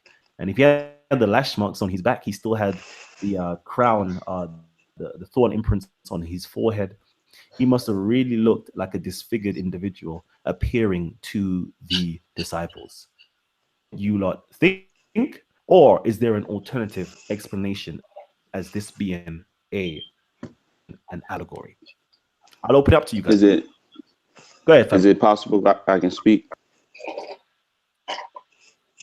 It's open, King. It's open. Go ahead. All right. It was funny about the whole thing. It's a danger when you say that something is not possible with God, or the highest power, the supreme power, whether that be someone having holes in their hands or, whatever, somebody flying around or anything like that. When you're talking about the universe and the power of the universe, anybody can do anything. Now, I'm not saying that I was an eyewitness to any of these things happening, or no one else on the planet. So then that means that no one here can say, well, hey, this did happen or it didn't happen because they wasn't there. You see what I mean? But what you do when you read these testimonials and you put limitation on a human being or anything, right? Then it's what you do to yourself. You kind of block yourself. And I believe that the scriptures is kind of for you to go to levels and heights that you haven't reached. So when a person says allegory, I just look at that as a European term. It's really talking about the spirit of prophecy. And prophecy can manifest itself in a multitude of ways. So then that's what you have a lot of doubt and disbelief in, because people want to see it in a certain way that they want to see it. So then they say, well, I don't believe that. Well, it's many other options that any type of prophecy can manifest, So then, people have these type of problems with scripture. But that's all I wanted to say.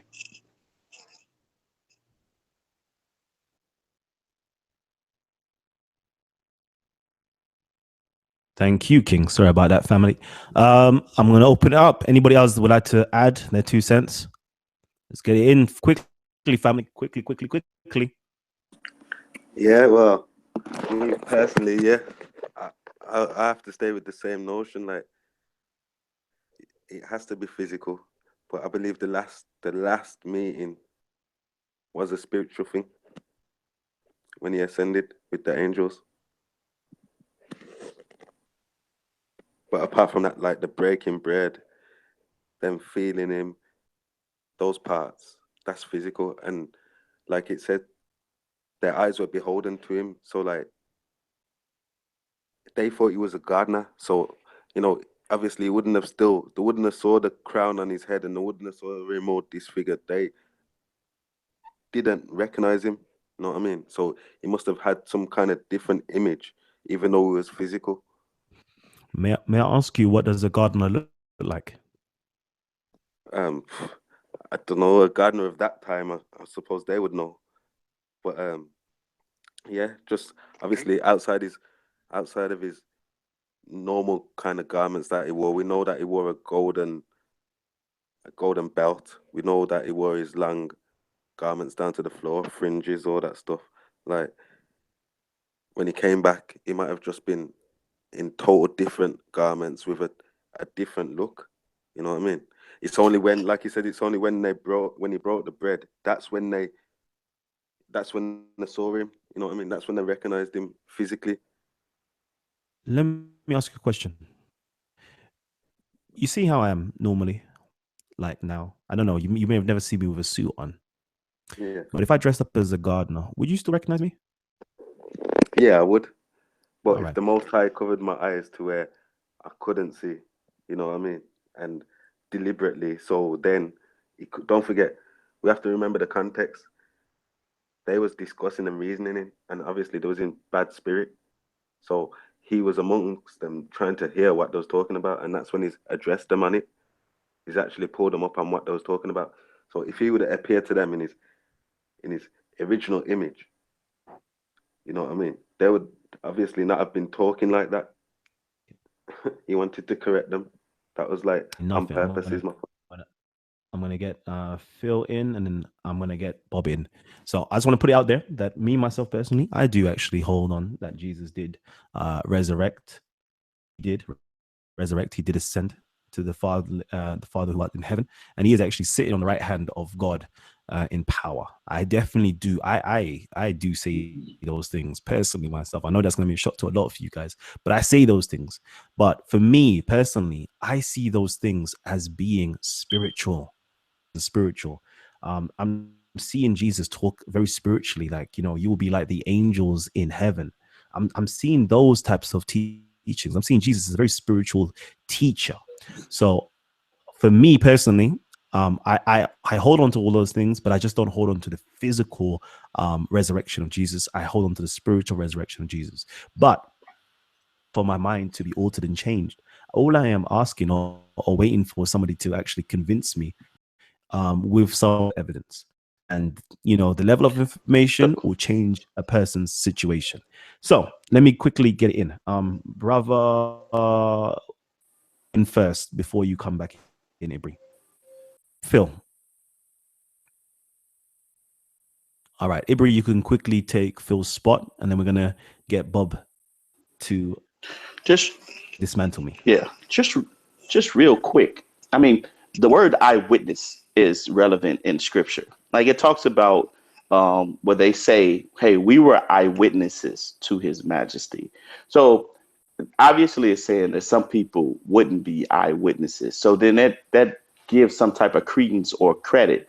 The problem you're going to have, Callum, with someone proving the eyewitness account is that we don't have any eyewitnesses. Even if you did have an eyewitness, let's say if somebody say, yesterday I seen Jesus go into heaven, and they come to you. I don't see how they could prove that to you because you would have to see it yourself. That's what the whole understanding of an eyewitness is. All right, I hear you. I hear you, my brother. I hear you. The- Go on, Phil. Yeah, the You ready? dilemma is on the eyewitness, the masses have to corroborate it all at the same time or have witnessed it one time or another. It has to be the same experience.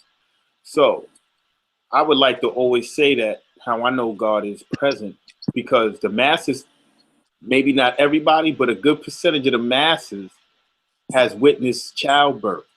I call that a miracle. All right. So that's one thing the masses can corroborate, if you think about it. In addition, I would like to read something that sounds similar, but it's the way I understand it as being a resurrection. And it was from the great hymns of Aten.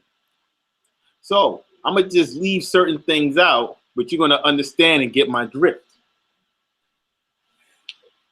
Beautifully you appear from the horizon of heaven, O living, who initiates life. From you are risen from the eastern horizon and have filled every land with your beauty. For you are fair, great, dazzling, and high over every land. The land is in darkness, in the manner of death. The people, they lie in bedchambers, heads covered, and one eye does not see its fellow. But the land grows bright when you are risen from the horizon. The two lands are in a festival of light. So when you speak about the angels, to me, I'm thinking of the two lands. Awake and is standing on legs from you have lifted them up. The limbs are cleansed in wearing clothes. Their arms are in adornation at your appearing. The whole land, they do their work. Oh, who brings into being a fetus in woman? Who makes fluid in people? Who gives life to the son in his mother's womb and calms him by stopping her ears, stopping her tears, excuse me. Nursed in the womb, who gives breath to animate all he makes. When it descends from the womb to breathe on the day it is born, you give him breath within it to cause him to live. How manifold it is.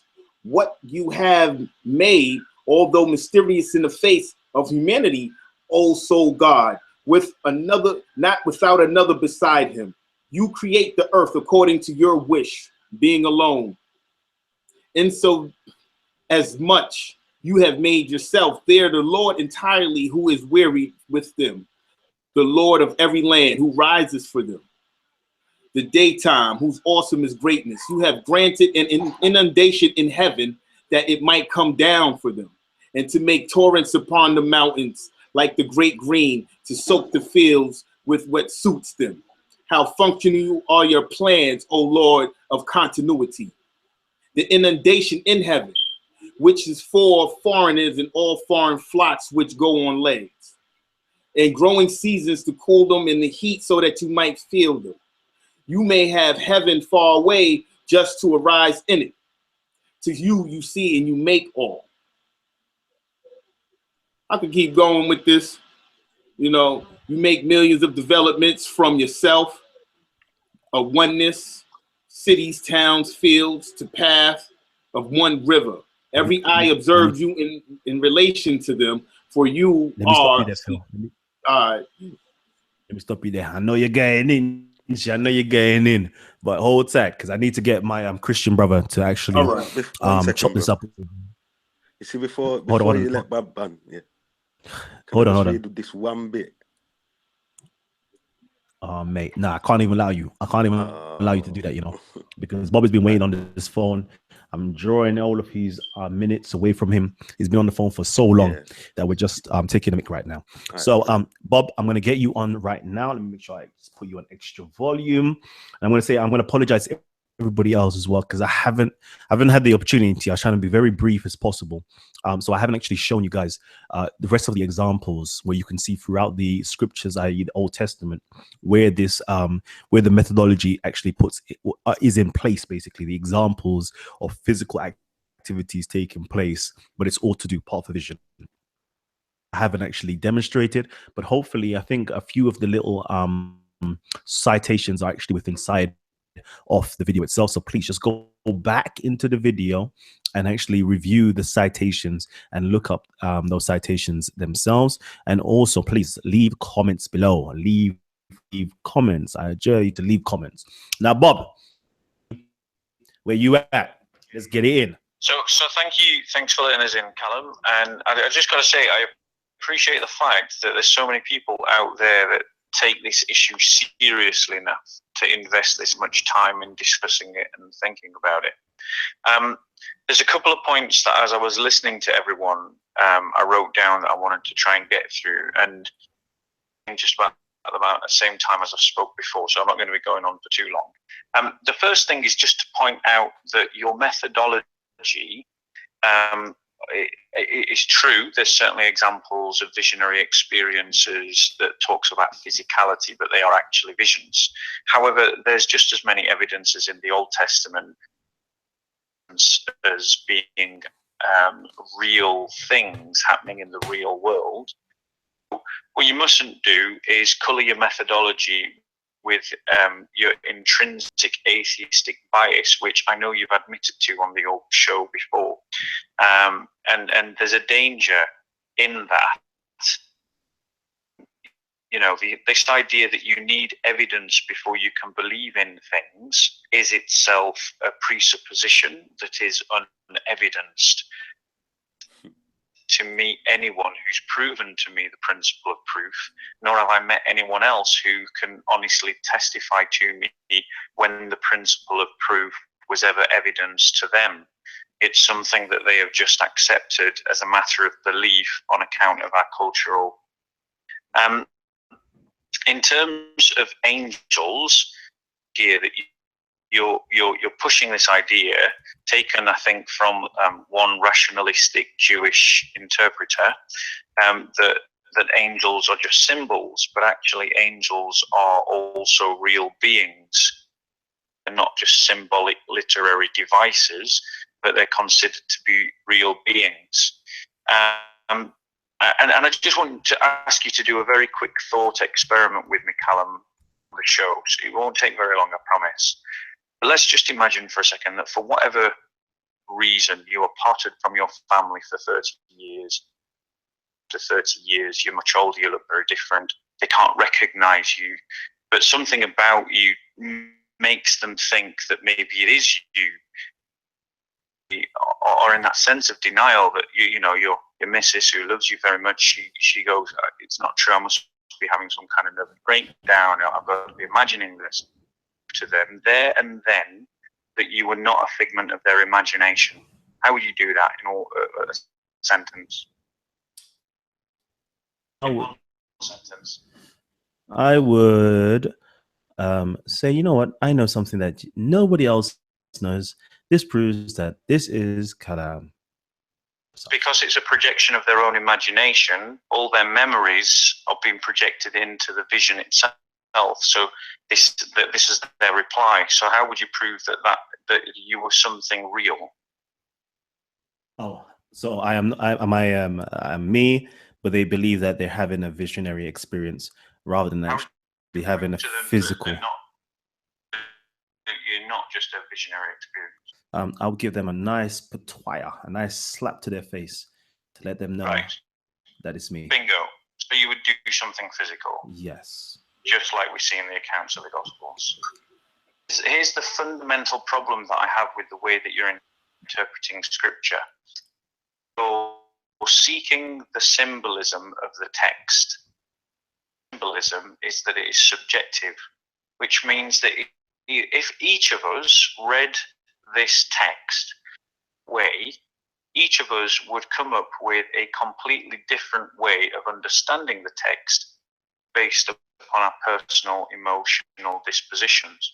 The problem with reading a text and saying that it's just symbolic is that what that means, it breaks down the very use of language and read into the text the symbols that we want to see. Danger of trying to overemphasize above the plain meaning. I would. I've just got a few more points, if I could, Callum. Mm-hmm.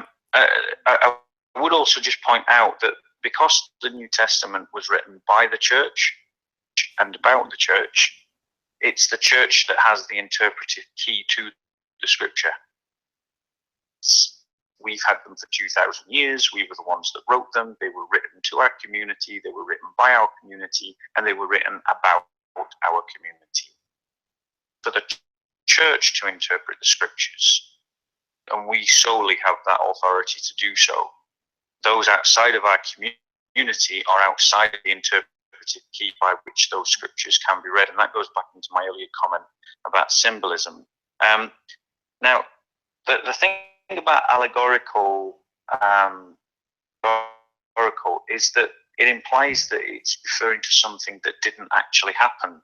But when you read the plain meaning of the text, it's clear that what is trying to be communicated were events in history. Acts is a history book, and the Gospels are biographies. In that form, and even comparatively so, if you compare them to other biographies from the first century, they take on a very similar style, clearly written in the literary style of a biography, not of a kind of mythological story, as per, say, the Gnostic Gospel of Peter, symbolic and mythological.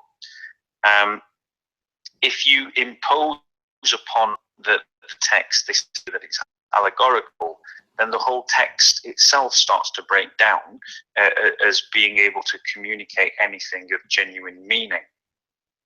And so what I'm saying ultimately is that you're taking your methodology too far in that you're denying the plain meaning of the text. There's nothing wrong with seeing the symbols level. When you look at the symbolic meaning of the text, you have to see the symbolic meaning of the text that the church sees in the text, because only the church has the authority to interpret it. It's not down for any one individual.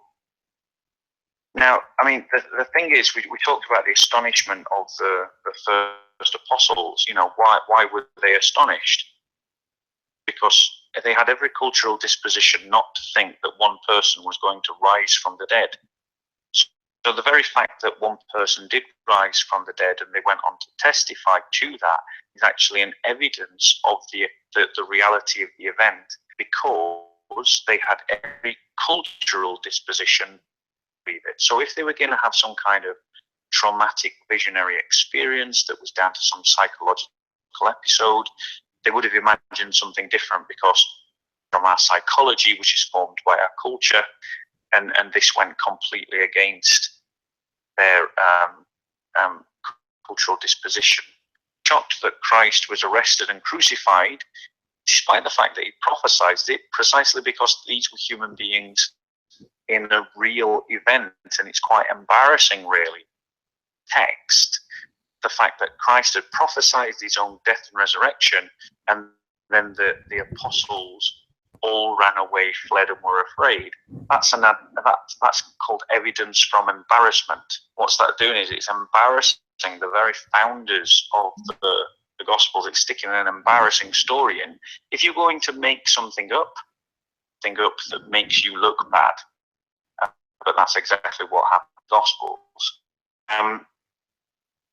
And finally, let me just put, what did I write down?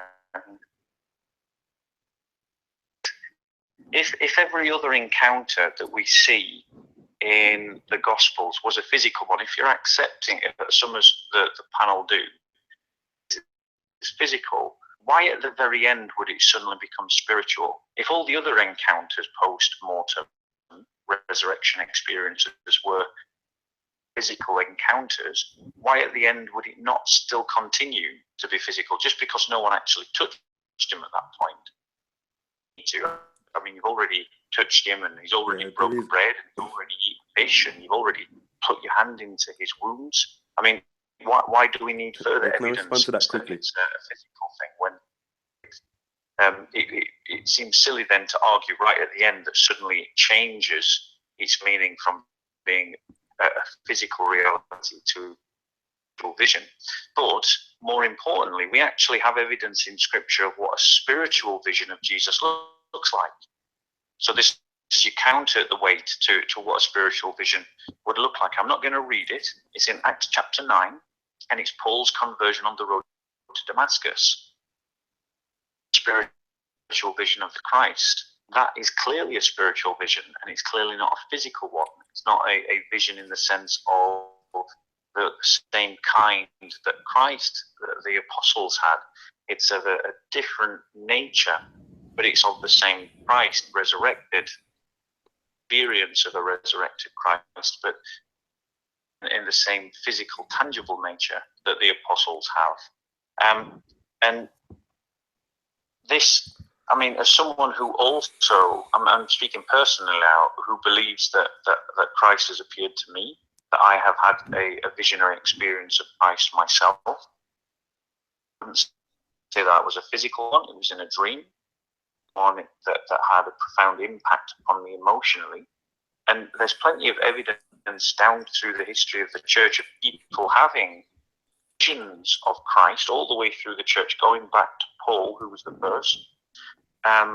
We can see that there is a distinction between a spiritual vision of Christ, physical manifestation of Christ that's being presented to us in the Gospels. The question is the same question that you started with at the beginning: is, do you believe it? Excellent. Yes. So, Callum, I need to respond to that, please. I know you do. Just give me 1 second, my brother. I need to just lay up something for a second. I need to keep Bob. Bob, why did he go, man? He went. So hopefully I'm gonna do something right now, which is gonna cause him to call back into the show. Okay, I'm gonna do something to cause him to call back into the show. I'm gonna ask everybody this question right now because I want to know everybody's methodology. To me is very key if you're trying to be objective. All right. I'm not saying that my methodology is the end all and be all. It's right. It was the greatest or the right methodology, but I'm just simply stating that I have got a methodology, and I want to ask everybody else their methodology as well. My brother made an interesting point about symbolism. It is subjective, and then anybody can come to their own subjective conclusion of a symbol. And I would have to say to you that could definitely be the case for people who are uninitiated. But those who are actually initiated, we go by methodology, we go by rules and procedures to come to a comprehensive and cohesive agreement amongst everybody, as long as you follow the particular rules. Okay, so now I'm going to ask everybody else this question. Okay, I want to know real quickly this occurrence over here with inside of the Gospels. Okay, I'm going to go draw from Matthew 27 verse 50 onwards. I don't know, okay, is this something that is a factual actual account that took place, or as in physical account that actually took place, or whether this is an allegorical, figurative, visionary thing that transpired. And then afterwards, I want to know your methodology of how you came to that conclusion, and can you apply that to the rest of the scriptures? So, for example, we have here Matthew 27:50. When he had cried again with a loud voice, yielded up the ghost. And behold, the veil of the temple was rent in twain, and the earth did quake, and the rocks rent, and the graves were opened. Of the saints which slept arose and came out of the graves after his resurrection, city, and appeared unto many. Now, when the centurions and they that were with him, watching Jesus, saw the earthquake and those things that were done, they feared greatly, saying, "Truly, this was the Son of God." So, my question to everybody, hopefully that question should bring Bob back into the panel. Okay, I want to know the actual fact. Did this take place? Did the bodies, the literal physical bodies of saints, rise out of the ground and walked the streets of Jerusalem and appeared to many people? That literally, physically, actually took place? Yes or no? And what is your methodology to come to that conclusion? But now, since I know that's a question that's going to be, hold on, it's going to be circulating in your heads. Phil, real quickly, go on. The reason why I said no is because it's like, that means people that was probably not doing nothing got up and started doing something.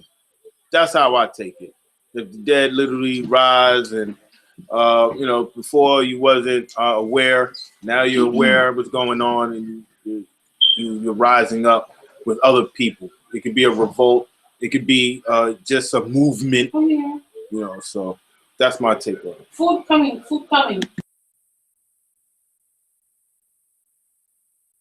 Excellent. For those of you guys who have been watching the show, literally that was a quote. Okay, I paraphrased it. I started off the show with to then go into the mysteries and then explain the remaining of Luke. So I'm just doing one of those little literary draws right there to just kind of draw you back into my paradigm. I want to know from you guys. But anyway, Ezra, you had something to say. Go ahead, King. Firstly, I'll just say, when it's speaking of the dead, yeah, that's like Phil kind of said, it's literally, it's not talking about like people dead in the ground. It's talking about just dead to the, you know what I mean? But going to what Bob the Builder said, where like Paul saw him, but it was a difference and all that stuff. Well, if we go to Paul's word himself, because that's the good thing about it, Paul is in hindsight, he's not too long afterwards, but no matter. 1 Corinthians 15 and 6. 15. Yep, 15. And we start from 6 and go down, yeah? So it says, after that he was seen of above 500 brethren at once, In fact, let's start off. It's talking about Christ anyway. So it says, after that, he was seen of above 500 brethren at once, of whom the greater part remain with us till this day, but some have fallen asleep. After that, he was seen of James, then of the apostles, and at last of all, he was seen of me also, as one born out of due time. So Paul is saying clearly that he was seen by 500 in the same way he was seen by James and the apostles, and the same way he was seen by him. He doesn't make any difference. It doesn't call one a vision, and you know what I mean? So like, that's the reason why I said the last, when it says the last meeting, I believe was spiritual, because just the same way it was with Paul, it didn't appear to Paul like in a physical body, as we all know. So like, yeah, that's my reason for stating that. And plus, if Bobby's going to say that the last meeting was physical, then he's going to have to agree with the Muslims and say that he's in heaven now as a physical man. You know what I mean? Mm-hmm. I'm with you. So again, go ahead. Oh, did you finish? No, yeah, I'm finished. All right. So again, I'm going to re-ask the question, okay? Is it not Luke, sorry, Matthew? No, not Matthew. Where is it? Yeah, Matthew 27:50, okay? 52 even. I want to know your guys' methodology. The graves, it says here, and the graves were opened, okay? That's what it says. Hold on 1 second. And we know that Jesus, his grave was opened in the sense his sepulcher, the tomb, sorry, the stone was rolled away, so therefore it was opened. Okay, and it says here, and many bodies which slept, okay, rose. And you guys are claiming, hold on, and you guys are claiming that the body was okay, or was in a death-like state. We don't say that he was dead, because he's alive, but he was sleeping. It arose and came out of the graves after his resurrection. So Christ's resurrection, they came out and went into the holy city and appeared unto many. Okay, and Christ appeared unto many. Okay, so how do you read this as being metaphorical, allegorical, figurative? Okay, allegorical, metaphorical, and figurative. Okay, but Christ's own resurrection, which is laid out in very much so a similar format. Of course, it's much more lengthier, but it's very much so the similar format. You say this is an actual fact. I want to know what method you're utilizing to distinguish between. I've shown you my method as how I distinguish between the two, and my method will come up to the same answer as you, that yeah, this one is allegorical, using to do this. That's all, if it's not subjective. So go ahead, family. Yes, please do. Well, it's a simple scripture that says, with God, all things are possible. So then when I look at this, I'm not an eyewitness account to say that this happened, because I wasn't there. Those people didn't come out of the graves and come talk to me. So I can't be an eyewitness account to that. But that doesn't mean that it didn't happen. Based off the theory or the methodology that with God, all things are possible. So then I can't discredit it. You see, I can't say, well, it did happen from the standpoint of me seeing it, which that's what most people want proof. They want to say, did you see it? No, I didn't see it. You see what I mean? So then I can't give it there. But when the whole scripture is talking about the testimony of Jesus Christ, which is the spirit of prophecy. See, this is where we have these big, differences. When you say a word like allegorical, you see what I mean? Like, I know that there's no original Christian word for that. There's no original Hebrew word for that term. That's a made up term. But the spirit of prophecy is in the scriptures, and what a prophet is and what that's about, that's there. So then when a person will say that happened 2,000 years ago, not only would I say that it happened 2,000 years ago, it happens when Brother Phil talks about waking up people who sleep. You see what I mean? Because that's what the spirit of prophecy is. It takes place on the physical realm, and it takes place on the spiritual realm as well. It can manifest at any time. So then I can't just say, well, it only happened here and it won't happen again, or so on and so forth. This is why the scriptures always seems to be as a repeating of things about the Mashiach, because that's what the spirit of prophecy is. I yield the mic. So real quickly, so did the saints rise their graves? Yes or no? It would be impossible for me to know because I wasn't there. All right, perfect. No problem. I'm going to open it up. Who else would like to have a go at this? Calling again, so we're going to have some fun. Give me some seconds. So anybody else would like to actually address this point? I'm yes just trying or to no? find a verse. Yeah, I'm just trying to find a verse because there's a verse in the I think it's Ezekiel that speaks of this. It's like a prophecy that is, and it talks about 1 million zombies, 1 million dead, but it's not talking about actually dead. You know what I mean? It's just talking about dead to the knowledge. You know, a lot of the times. Yeah. So 1 second. While you're doing that, I'm gonna draw for my friend Bob, because you know, like, it's why I love Bob. Yeah, this one I'm gonna tell you guys. Yeah, still sharpens still. Like me and Bob, yeah, have not agreed, yeah, for like almost a month. Yeah, I can't remember how long now, but it's almost, let's just say almost a month now, and we're still having these discussions. We're still going back and forth with each other, and we're doing it in a loving way, because we definitely care about the truth. That real, like Bob cares about my soul. You know, the way he's there. I know he cares about my soul. So I shout him out for this, you know. So me personally, I'm open to anything. As long as you can show me the evidence, I go where the evidence takes me. All right. So now I'm gonna get Bob back in the show, family. Yeah, I really do.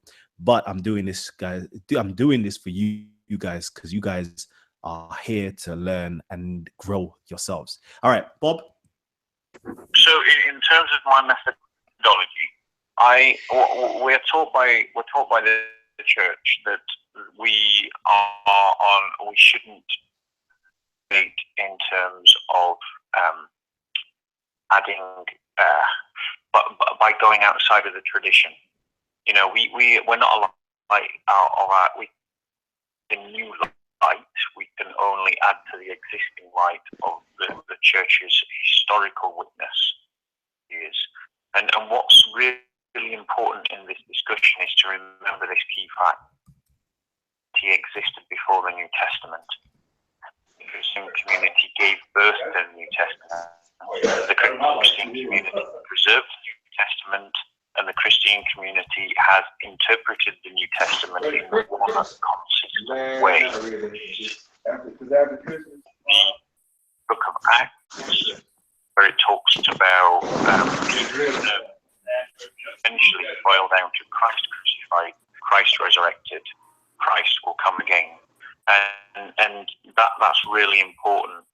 My methodology is that I am maintaining the traditional interpretations of the church. Now, the particular passage that you've asked me to that particular interpretation, it would be something I'd need to unpack a lot more on another occasion, because I've never actually looked fully into what the patristic fathers say about it. But the evangelist is essentially, the evangelist Matthew, describing surrounding the crucifixion in terms drawn from the prophetic description of the day of Yahweh. To Old Testament literature about the day of Yahweh, you will see that the evangelist Matthew is using many of the imageries from the Old Testament to describe the events that occurred around the crucifixion of Christ. He's doing that deliberately because those events occurred. He's deliberately drawing phrases and tones from the Old Testament, the fulfillment of how these events fulfilled the Old Testament, linking the events that were experienced back to their fulfillment in their fulfillment of Old Testament prophecies. And the resurrection of the upright, for example, in the Old Testament, is a sign of the eschatological era. So if you look at Isaiah 26:19, Ezekiel 37, Daniel 12 verse 2, this idea that the souls were freed from Hades, Jesus, we see that in Matthew 16:18. They wait for his resurrection to enter with him into the holy city, that is the heavenly Jerusalem. Revelations 21:2, in Revelations 10:22-19. And that's how the early church fathers understood the passage that you're talking about. So this was the first expression of the faith in the liberation of the dead, descent into hell, which we see in 1 Peter 3:19. So these events really occurred. They were not simply symbolisms; they actually happened. But they are being described in such a way as to demonstrate the fulfillment of the Old Testament prophecies and looking forward to the resurrection of us all. Yes. So, just real quickly. So, I wanted to know: did the saints actually rise and appear to people? Yes. They did. Okay. Last question. Did they appear in their bodies or did they appear spiritually? Well, I would say that these were resurrected. So they would have appeared as resurrected bodies. All right. Perfect. And they would have been just as corporal, but yet spiritual as Jesus is. Excellent. However, I say this all with one giant qualification, Callum, in that I need to go away and dig more into this myself. I was literally scraping around some books whilst other people were talking so that I could give you an educated answer. But there's more stuff that I need to dig into about this. You learn how to be good at school. One day you said I would not pay attention. I have a question. Not pay attention when your teacher was teaching. No, go ahead. Just finish. I'm going to say that, Callum, this for me, it all rests on a number of different points, and unfortunately I couldn't answer some of the other points that some of the other panelists. We Christians have no idea we Christians have no problem with the physicality of Christ in heaven. That's our belief before it was a Muslim belief, and the Muslims just copied us. But the fact of the matter is that ask yourself, can you believe these eyewitness accounts? Do you believe these eyewitness accounts? And it seems to me that the big stumbling block in your argument is that you have a personal problem with the idea of supernatural miracles. And if you can believe, as I do, that there is an all-powerful God to whom nothing is impossible, as the scripture quite rightly states, all of these things are possible. And it is simply a case of whether you believe them. Now, before you say, well, I've never seen them, so how can I believe it? Well, let me ask you this question. Proven to you the principle of proof, that you need to have evidence before you can believe something? Great question. And Sir, I don't know. Talk to me. This is a great point. It is. It is, and I want to address it a little bit. Wait. Answer. Okay, I'll wait. Okay, yeah. To be honest, I do want to make a point about this because it occurred to me initially when Bob first mentioned it, because he attacked you, Kalam, saying that you got this thing about valuing. You presuppose the value of evidence, and I can't believe that someone said that. I mean, it really made me laugh because at the end of the day, he said that was a presupposition of yours. However, we operate on the basis of our everyday experience, and we realized from our everyday experience that believing in things when we have good evidence for them leads to reliable and testable beliefs. Yeah, which gives us a good reason to believe in these things. Now, without that, relying on evidence, what else do we have? Now, he himself called our viewpoint a presupposition, and I've just explained it's not a presupposition. We test it all day, every day. However, he himself has the methodology, which he explained just now for 5 minutes, that he starts, his whole basis where he starts from is not going outside of tradition, which is there's no clearer way of saying that is basically presupposing the truth of that tradition.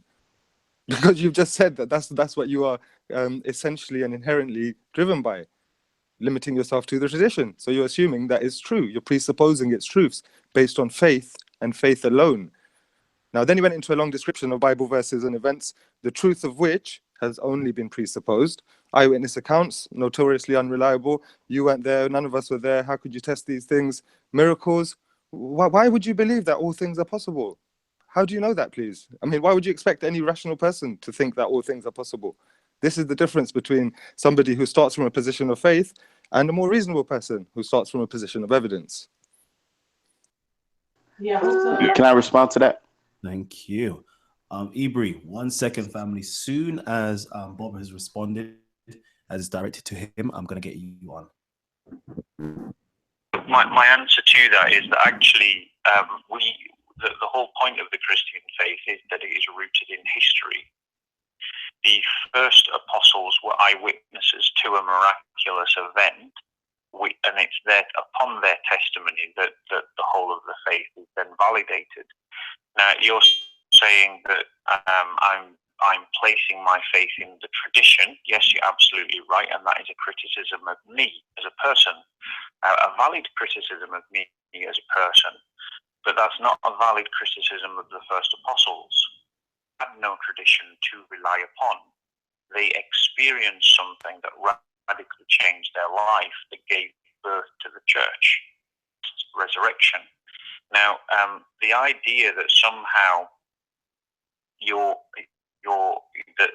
that somehow position is a faith alone position juxtaposed against an evidence-based position is a fallacious creation of your own making. The fact of the matter is that all people everywhere, evidence based upon their ideological worldview. Evidence is not neutral thing that we interpret that based upon our worldview. Now, I don't know what worldview the last speaker comes from, but I guarantee that whatever evidence is presented to him, he will interpret it based upon the presuppositions of his ideological worldview. Now, let's just assume that that's atheism for a second. I'm not saying he's an atheist, I don't know. But let's pretend for a moment that it is.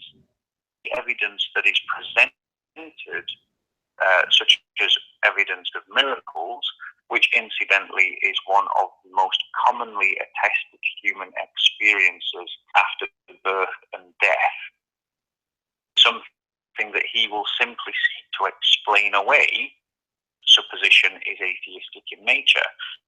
If it's Islamic, it's another example, he will seek to find ways to explain away the first century accounts that were written by people who were there at the time or by their immediate who knew them personally, in favor of some grandiose other tradition based upon nothing more than the sayings of a 7th century Arab 600 years later, thousands of miles removed and with no connection to the real events. So whatever say that we're evidence-led is misleading. We're not evidence-led, we're ideologically led, and our ideology is what interprets the evidence. Okay, all right. So let me see. I'm going to go to, I know everybody's just boiling right now, Ibri, and then Rich Kid, please. I haven't heard your voice in ages, man. So Ibri, Shalom. let's get it in.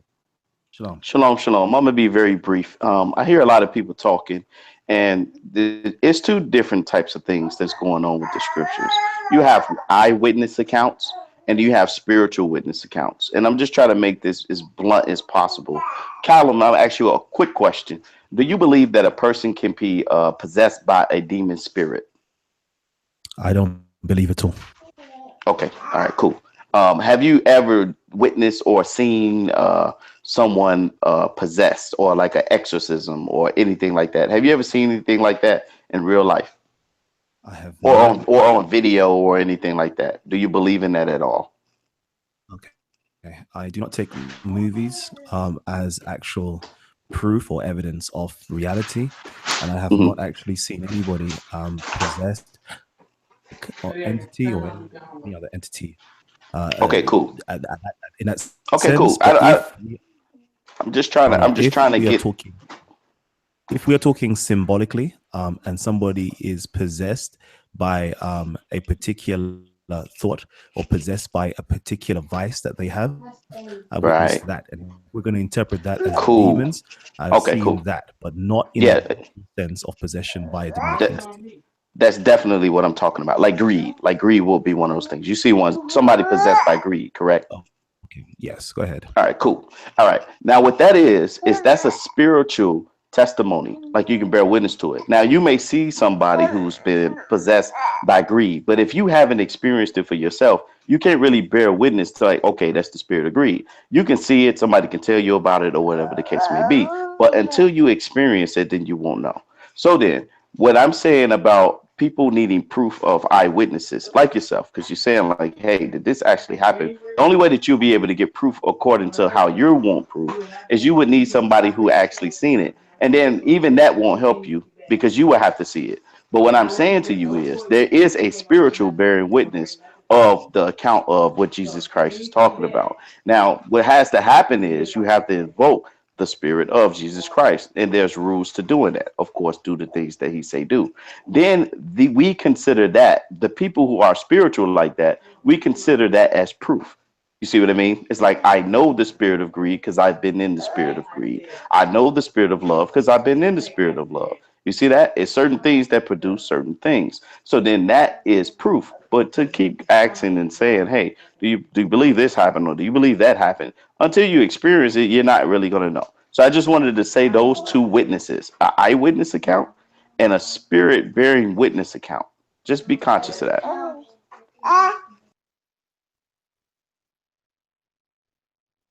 Excellent. Thank you very much. Now, family, I haven't got much time left. I really need to go. Okay, family. So this is what I'm going to say to you guys. Can I get Rich Kid to come on? Rich Kid, if you're there, please come on.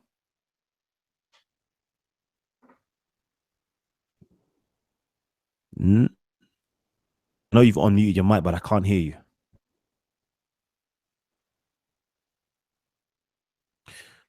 Okay, I guess not. Does anybody else would like to come on before we close out the show? Because unfortunately, I cannot spend any on here. Peace. What's up? Yeah, SLM TV. What's good, my brother? What's going on, fam?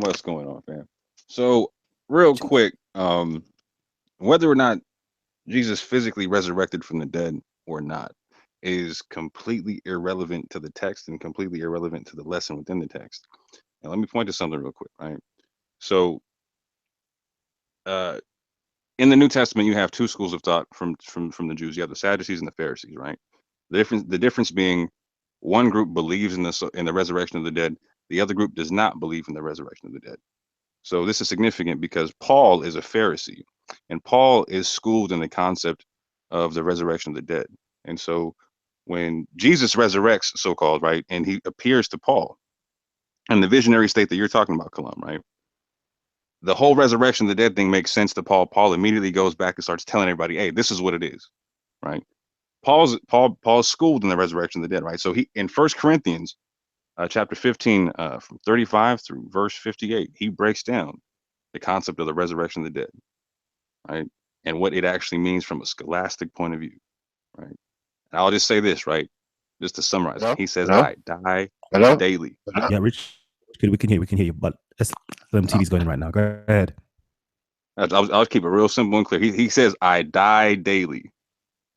So I need my Christian and my Hebrew Israelite brethren to break that one down, yeah? You know? So Yeah, that's a I very good agree. point. I agree with what he's saying. I'm not saying that brother, I need you to mute your he mic. didn't do it. I'm sorry. I need you to mute Mike. We're gonna do this, but off air because we don't have enough time. It's literally 1:30, and I've literally got this. All right. So where are we? Rich kid. Yes, Kalam. Yeah, Yes. just some technical problem where I haven't been on, so I don't think I've been running from the conversations. Good conversations as usual. I heard a lot of verbal fideism. This is all I'm hearing tonight. You're asking if dead people, when Jesus died, that the saints raised out of their graves. I mean, how can you believe that people die, resurrect, and did they die again? That's what I wanted him to answer. When they rose up and many people saw them in the town, were there any other witnesses that saw these people walking in the town, and did these saints die again? Very good question. Now, family, we've literally reached the end. Okay, I wish I could continue for much longer. What I would love for you guys to do is, please, if you aren't already subscribed, hit the subscribe button. We've got tons more shows like this coming up. We definitely do want to. We haven't even finished the resurrection just quite yet. There is other parts to play that we can discuss. Definitely, I would love to jump into First Colossians 15, I believe, and we have Paul's account of resurrection. We will love to know whether it's a more spiritual resurrection. I would state that it's a spiritual resurrection. I would even say it sounds very much so as our Kemetic or Egyptian conceptualization of resurrection. So I definitely want to jump onto that. I definitely would love to hear from my Muslims and my Hebrews and my Christians to kind of share their paradigm, share their vantage point on the resurrection of human beings in time to come, whether it's spiritual, whether it is actually bodily as well, whether it is inheritance, i.e. via your children, or whatever different forms of resurrection you are familiar with. Show something like this before, something like are you ready for Judgment Day? I think we did a show something along these lines, but I would love to do a show like that again. I'm sticking on the Christian theme simply because, to be honest with you, myself back into that paradigm, got myself into thinking about the Bible and Christianity again, and it's such a wonderful feeling. Like I swear to you, it's a good feeling, good people there that we can actually talk with and learn a lot from. So I've learned a lot from just simply delving into the Christian theme and learning more about Christianity and having a deeper, profound appreciation for Christianity as well. So definitely want to do more conversations on this. We've got a Kemetic class tomorrow. Tomorrow is actually a private class that we're starting 9 p.m. tomorrow. Okay, 9 p.m. tomorrow. I'm just kind of look around to see if you lot have your books. I can't even see on my bookshelf right now. I'm looking at my bookshelf to see the books that you lot need to have. Unfortunately, I can't see them. But you need to have the Hermetica, and you also need to have the those are the two books that we would definitely like for you to have. And we're going to go into the Kemetic stuff. We're not going to put it on for the world to see, because again, this stuff is unique, it's sacred. We ain't gonna let the world see. So tomorrow 9 p.m. I'm gonna do a class on Kemeticism. All right, family, I hope you lot have actually enjoyed the show. Let me know if you lot enjoy the show. I've dropped the link a few times for you guys, but let me know if you've enjoyed the show. I can't see what you're saying, family. Let me know if you enjoyed the show. All right, 4 hours now. Let me just quickly send the link out before I close it down. Excellent. So family, I'll see you guys tomorrow. Hopefully during the daytime, I might even do like a little show for you guys and catch up with you guys, it doesn't seem as though we'll be able to do a live show tomorrow where the whole world can see. It's only going to be for a select few people. Many are called, but few are chosen. Peace. I'm signing out. I'm going to have a great discussion. Try to catch the link if you can, but right now we've got a full panel. Peace and love to the family.